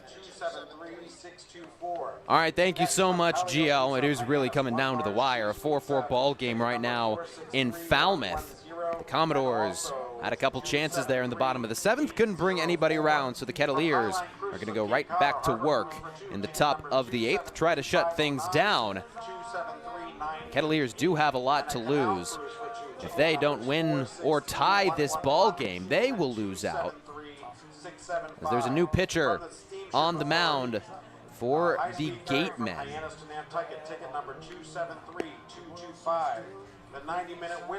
It's Griffin O'Connor. O'Connor coming in for his 6th time this season. 12 innings pitched, 12 hits allowed, 8 earned runs. That's a 6 flat ERA. Struck out 13, has walked 7. This is the 7th different pitcher that the Gatemen have used. Both teams kind of matching each other in terms of trying to really switch it up, switch the arm action, switch velocity, switch pitch movement. Hyannis hasn't really had an answer for this entire Gateman pitching staff, so the hope is maybe they find a pitcher that they can work with. Charlie Bates is going to lead off at 7-8-9, due up for the Harbor Hawks. Bates 0 for 2, both groundouts at the respective pitchers. Bates a guy that Hyannis would definitely love to see get going again, because during his hot streak, he seemed to at least make contact with every pitch in the zone and got on base nearly every time he came to the plate. But that's been hard to come by as of late. Well, he was working much deeper at bats during that hot streak. And during that cold spell at the end of June and early July, he was falling behind 0-2 pretty frequently, kind of going back to that. So looking to get back into jumping ahead early.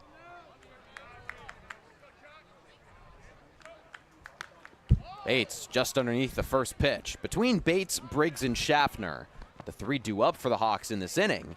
Schaffner, the only one to have a hit, the only one to have a trip over to first base. After he got that single, though, he was picked off. The third out of the bottom of the third inning. Ground ball. Nice stop from Turner. There's one out. And again, Hyannis struggles in that leadoff position. Even if the Harbor Hawks don't win this game and do get into the playoffs, it feels like that can be a point of focus for the playoff series. Well, it's certainly a sense of frustration for Mitch Carricker because especially coming off a day, yes, the errors is what you're going to remember in Orleans last night, but it really overshadowed how good the at-bats were. I want to keep coming back to that because that's a very good Orleans pitching staff that was riding the hot hand. They'd run 6 in a row and then make it 7 against Hyannis. Brody Briggs, another guy that's kind of struggled as of late. He's on a 6-game hit streak, or hitless streak, trying to avoid making it 7 straight without a hit.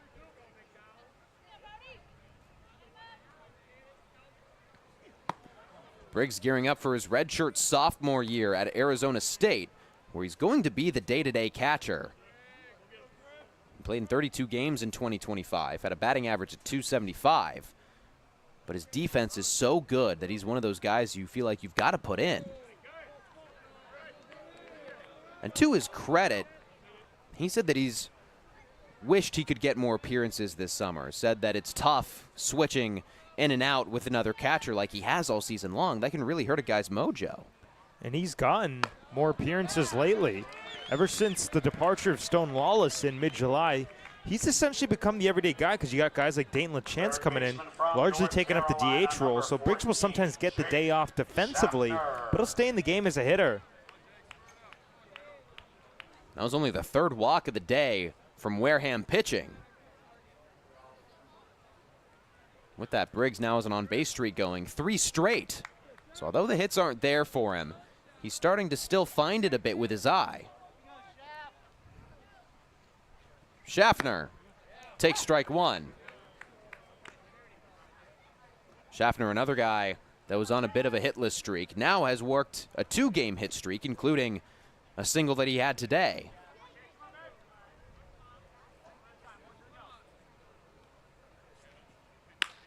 It's one up the middle. It pierces into the outfield. Briggs got a very late jump, so he only has to go to second. Well, Hyannis now the benefactors of weak contact falling their way. This is off the end of the bat from Jake Schaffner, who had a pretty hard line out the other day. That's all it takes. Bloop and then a big one towards the gap, and you got a different ball game going on. Flips the order to Owen Prince. Leadoff guy 1 for 2 with a walk in today's ball game. That one hit, a single back in the 6th.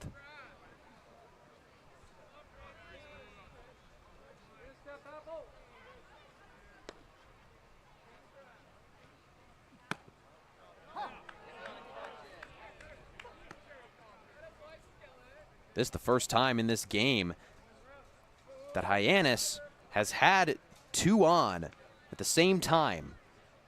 All the hits and all the base running opportunities have been scattered throughout. The second time that Hyannis has had a chance with a runner in scoring position. The first time was Jeff Lugie back in the 5th. He had a single and then reached second on a throwing error from the then shortstop Christopher Ramirez.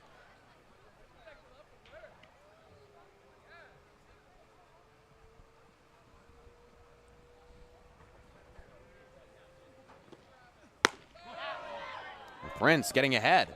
It's really important now that Hyannis allows Griffin O'Connor to feel the pressure of 2 on.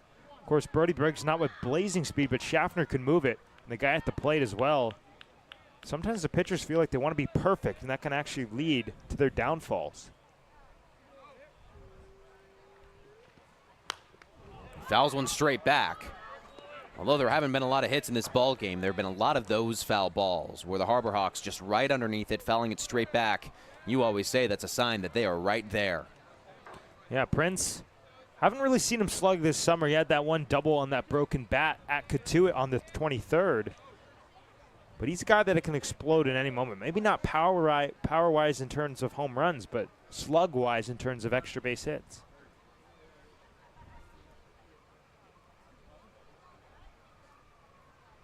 The 2-2. Outside, full count.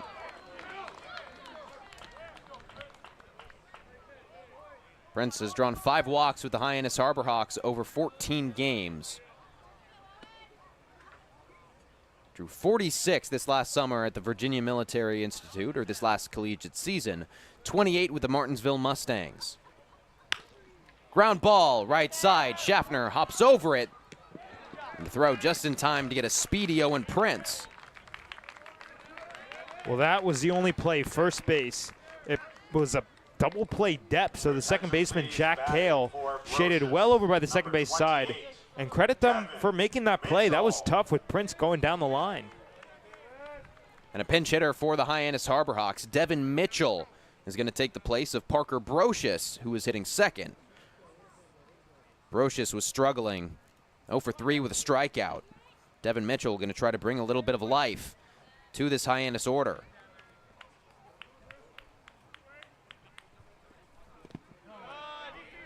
Nice stop from Drew Rogers, although it just got away. He kept it close to keep Briggs and Schaffner at bay. Mitchell with a 176 batting average this season. And although that number not very friendly, he's on a 2-game hit streak. 2 for his last 6 at the plate. A hit against Harwich, a hit against Orleans.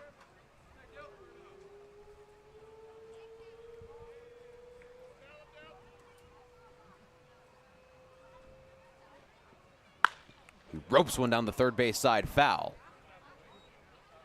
It feels like a big reason for his recent success is he hasn't been as swing happy as he was to begin the season. He's using his eye a whole lot more. And you mentioned that 2-game hit streak, but he's also been hitting the ball even better than that's telling, at least statistical-wise, because he's had a couple hard-hit outs, especially in Harwich. And that was a day, because it was so cold, that was eating up fly balls, a couple deep flyouts. Mitchell pops one up on the infield. Third baseman Turner records the third out. Griffin O'Connor strands 2 on the bases. It's still 3-0, headed into the top of the 9th inning.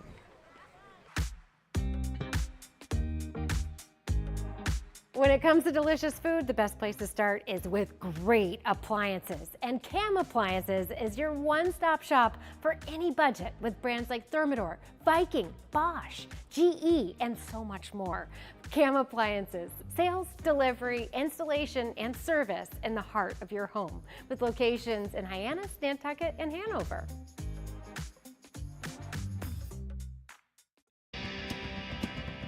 If you need to dig, lift, move, grade, clear, or cut, pump, weld, clean, light, and just about anything else, dial up the rental source for the newest and the most reliable equipment in New England. Staffed with equipment and construction experts, Milton Rents, your local source.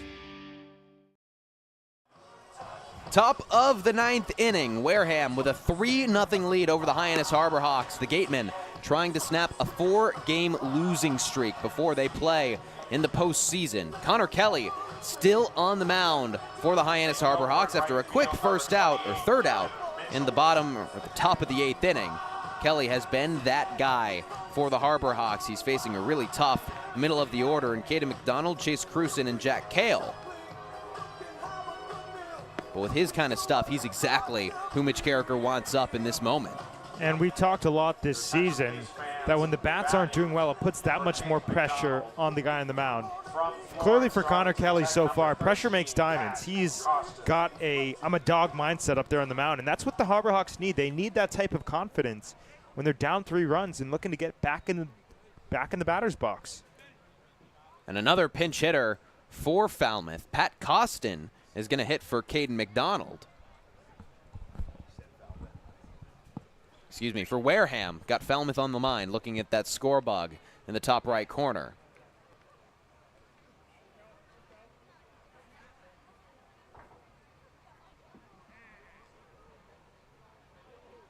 Kelly comes home. First pitch strike. Costin only playing in his second game of the Cape League season. This is his second or third team of the summer. Started his 2025 summer with the Wisconsin Rapids Rafters of the Northwoods League, and then played 4 games for the Stallions in the Perfect Game Collegiate League. There's a defensive switch on Hyannis' side. Devin Mitchell is going to stay in the game and go to right field for Parker Brocious. Kelly ahead in the count. This is what he does so well. Yeah, he really clawed back for that one. Going on that outside part of the plate. Might see a little changeup here. Pulled the string on him. But reading the swing, he might want to go right back to the gas, blow him away.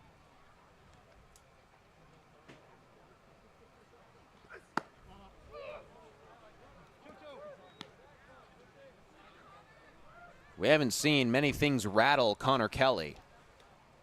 He's just one of those guys that seems to have ice in his veins. Only 1 walk over the course of the season. The count now even.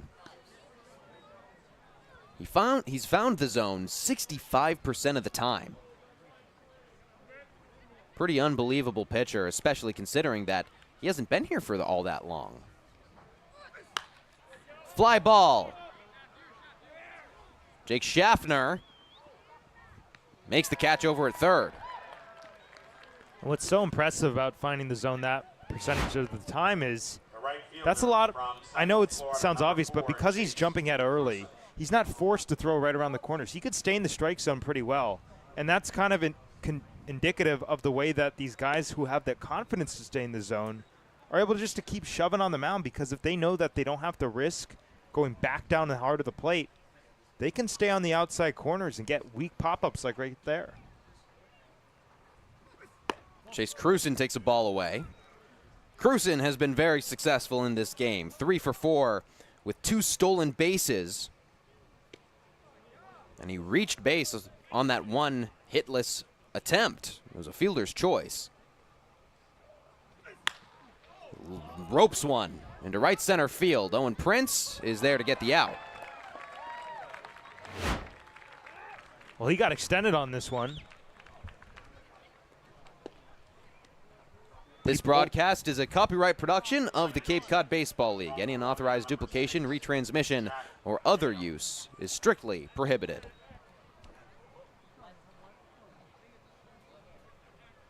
But as I was saying, he pulled it from the outside part of the plate, and that's what lost the distance.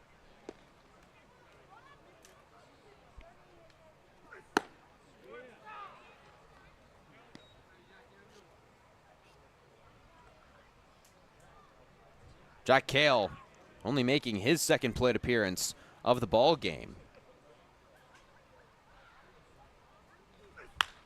Sends one to center. Owen Prince charges, dives, and makes the play. A flashy third out ends the top of the 9th. The Harbor Hawks down to their last 3 outs to try to tie and win this ball game.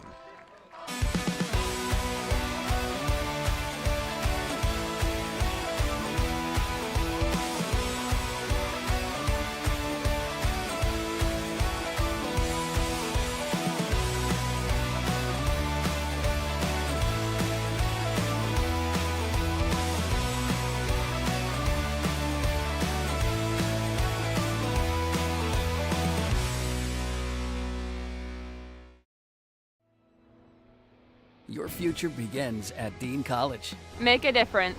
Leave your mark. Break the mold. Be a leader. Achieve unimagined heights. Believe in yourself. Make lifelong friends. This is your time. Your place. Your home. Your Dean. It all starts here at Dean College.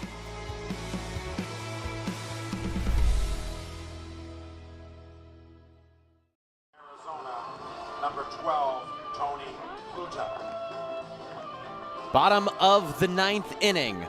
Hyannis trying everything that it can to come back and tie or win this ball game. Tony Pluta is the new pitcher on the mound for the Wareham Gatemen. Pluta making his 4th appearance of the Cape League summer.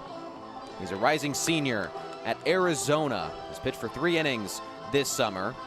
Has kind of stepped into that closing role. 1 save on the season, 1 hit, 1 run allowed. It was earned, 4 runs and 2 strikeouts. Coming in to face Ryan McKay, Gabe Camacho, and Dayton LaChance. As that Katuitt and Falmouth game is going into the top of the 9th. Katuitt with some really big defense in the bottom of the 8th. The Commodores had a runner at 3rd. They brought that runner home, trying a little bit of a suicide squeeze, although it wasn't a bunt attempt. It was a fielder's choice. The Kettleers went home, got the runner, and kept it a 4-4 tie. Ryan McKay is going to lead things off in this inning for the Harbor Hawks. McKay 0 for 3 with 2 strikeouts. And it's kind of felt this season, like when Ryan McKay and Jeff Lugie, 2 of the best hitters on this team right now, are having quiet days, the rest of the team has a really hard time finding their production. Well, teams go as their best players go. When their best players are on fire, teams tend to be playing well. When they're not, kind of goes in that direction as well. Hyannis, if there's a time to change the narrative on what's been, honestly, after that hot start, a disappointing season, all that could change right now in this game, because once you make it to the playoffs, if they do make it to the playoffs, it's a new year. Everything that's plagued them in the past is behind them. On the last day of June, Hyannis led the West Division by 5 points. Led the Falmouth Commodores, who are right now fighting for that last playoff spot. 2 full weeks into July, Falmouth and Hyannis were tied atop the West. And 1 week later, the Hawks were in 3rd, 4 points ahead of Falmouth, who is in last. It all changed rapidly for these 2 teams who were once battling at the top of the division, now battling at the bottom. McKay's down 0-2. And for Hyannis, it's really the pitching that plagued them over the month of July. Falmouth was just a bit all over the place. The Commodores had a lot of guys that returned or that stayed throughout the course of the summer, but just kind of lost the bats. Hyannis, not the same story. The bats largely put up similar numbers in July compared to June. 260 average in June compared to a 240 average in July. A 20-point difference, sure, but it was the ERA that really got wonky. And that went up with the free passes as well. McKay chops one. It just stays fair, and it goes right to McHugh at first, who had his foot on the bag. Well, that was good communication between Pluta and McHugh. The first baseman from UC San Diego, number 10. Brings up Gabe Camacho. Camacho has been in a lot of spots as of late where he had the chance to spark a little offensive rally and just came up short. Against Harwich in the late 9th, 10th innings, had a chance with a runner on to win that ball game and struck out. Takes low and away. Camacho 1 for 2 in this ball game. Also drew a walk.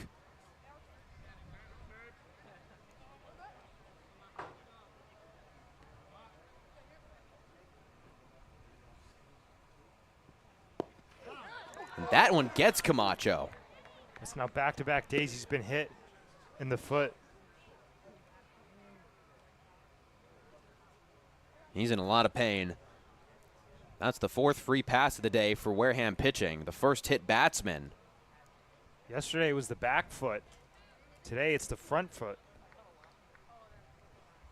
Mitch Carricker along with one of the trainers for Hyannis coming out and checking on him.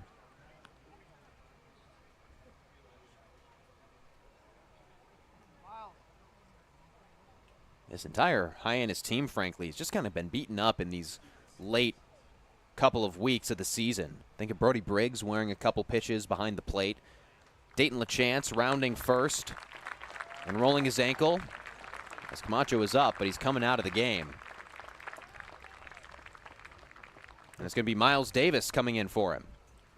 Just remember what you want to see for Hyannis. Of course, they got their eyes set on this game, but injuries just are the worst in sports.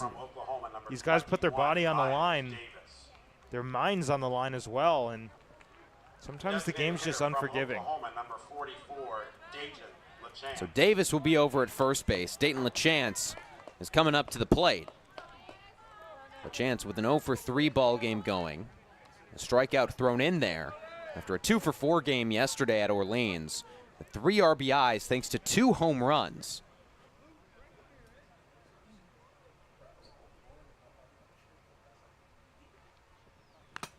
He fouls the first pitch off the mask of Jeff Kinney, the home plate umpire.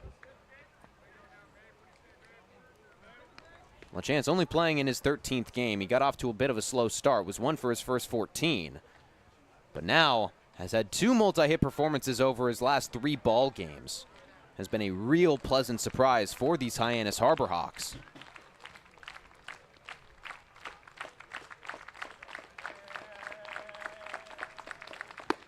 Swings and misses. That's kind of been what plagues Dayton LaChance this summer. Kind of a go big or go home mindset in the box. Of course, a prolific power hitter. 21 homers in 66 games at junior college this past spring. There's 2 sides to every coin.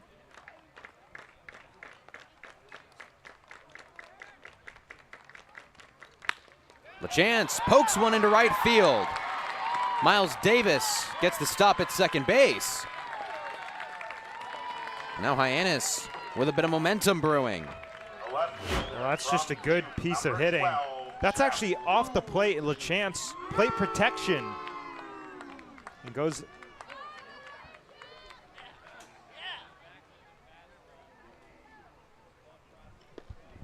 And another substitution. Garrett Larson is going to come in and run for Dayton LaChance.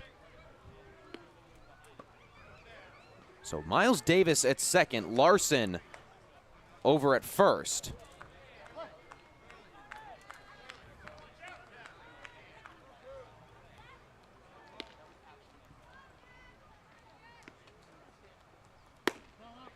Luigi takes ball 1. Attention please, running for LaChance from Gale, number 2, Garrett Larson. These are the kind of moments that Jeff Luigi thrives in.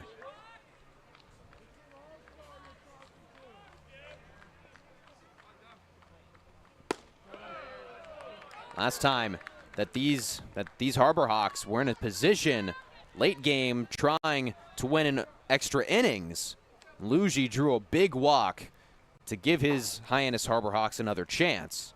Guys behind him couldn't really do much to bring him around. Luigi pops one up. Colby Turner, the third baseman, has no play. You see Jace Doby there warming up in the on-deck circle. He's going to pinch hit for Charlie Bates.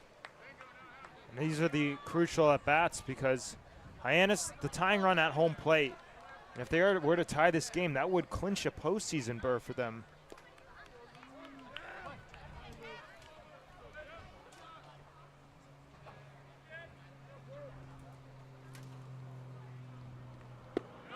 Luigi had 3-1.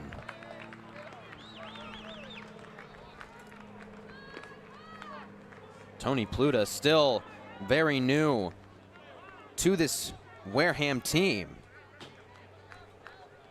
He's only making his 4th appearance of the Cape League summer on the mound. He's trying to get him out of a big spot.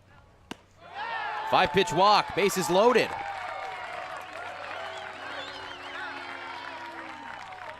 Well, the Hawks don't quit. We talked yesterday about how their at-bats were very productive against a good Orleans pitching staff. It's a Wareham pitching staff that has been nails all day, especially after that first at-bat out with Ryan McKay.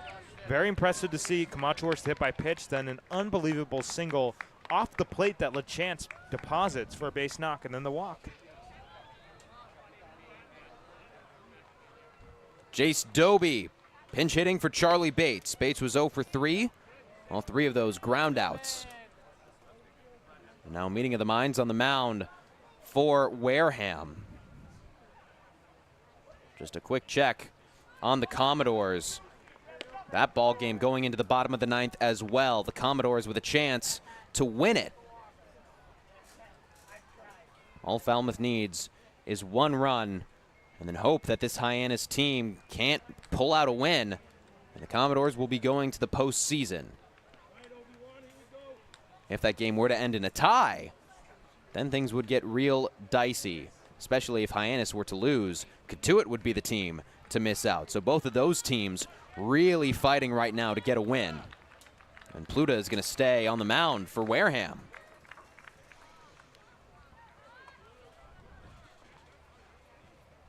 Dobie, a 200 flat batting average, is on a 4-game hitless streak.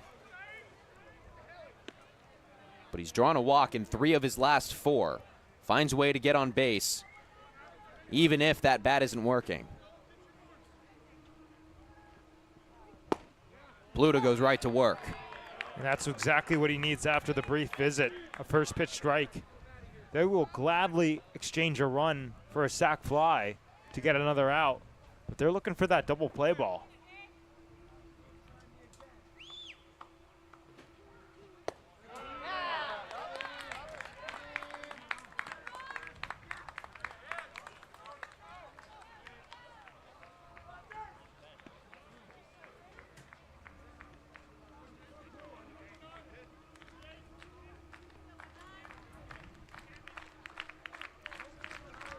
Dobie takes strike 2.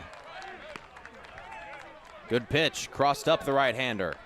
Yeah, straighten him up right there. Was not expecting him to stay in that inside part of the zone. And now he can go anywhere he wants. He's got a couple pitches to work with.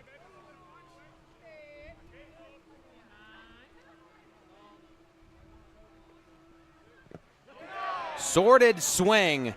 Dobie goes down swinging. 2 outs in the inning.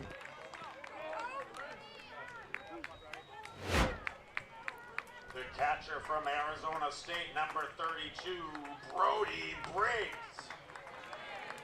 Brody Briggs, the last chance for Hyannis. Not just in this ball game, but potentially in this 2025 Cape League season.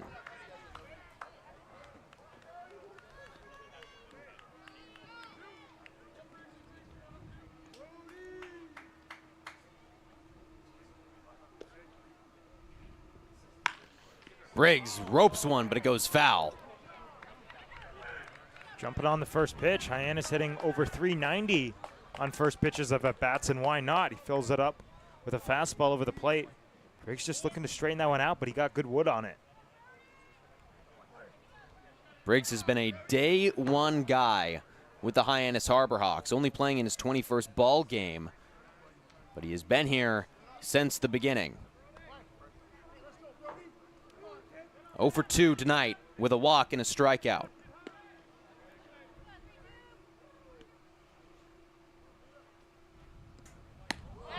That one just in the glove of Rogers. He had to work for it.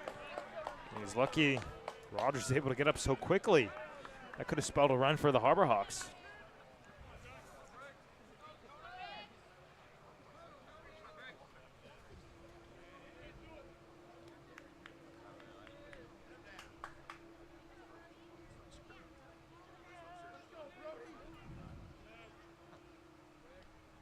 Briggs pops one on the infield. A couple different gatemen in the area, and the catcher, Drew Rogers, ends the ball game. Hyannis strands 3, and Wareham will end a 4-game losing skid. The Harbor Hawks now with its fate lying with the Falmouth Commodores. 2 outs in the bottom of the 9th of that game. If the Commodores and the Cotuit Kettleers were to tie, Hyannis would play in the postseason. Just one of those games where the offense just couldn't really get going for the Hawks. And it's tough because they had one of their better pitching performances of the entire 2025 campaign. And really throughout that tough month of July, it was largely the pitching that faltered for Hyannis. Of course, the offense took a bit of a turn, but in this game specifically, they really gave him a chance to win. That's going to do it for us here on Cape League TV. For all of our producers, for Sam Montag, Charlie Adams, James Kluggish, and Daniel Bottolino. For our sideline reporters, Ava Fernandez and Ethan Wax, and my partners, Giovanni Collada and Max Schwartzberg. I'm Graham Nash saying so long from Hyannis.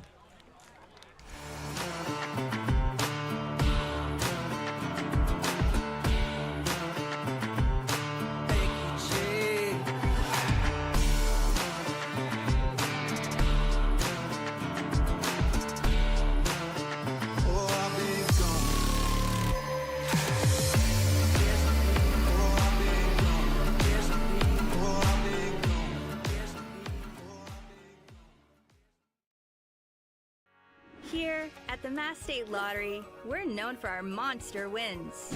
But there's no bigger win than the $1 billion we provide each year to support all 351 cities and towns in Massachusetts. In our game, we know that supporting local businesses and helping communities is how we all win. Because at the lottery, we're all playing for the home team. The Mass State Lottery. Welcome to the state of winning.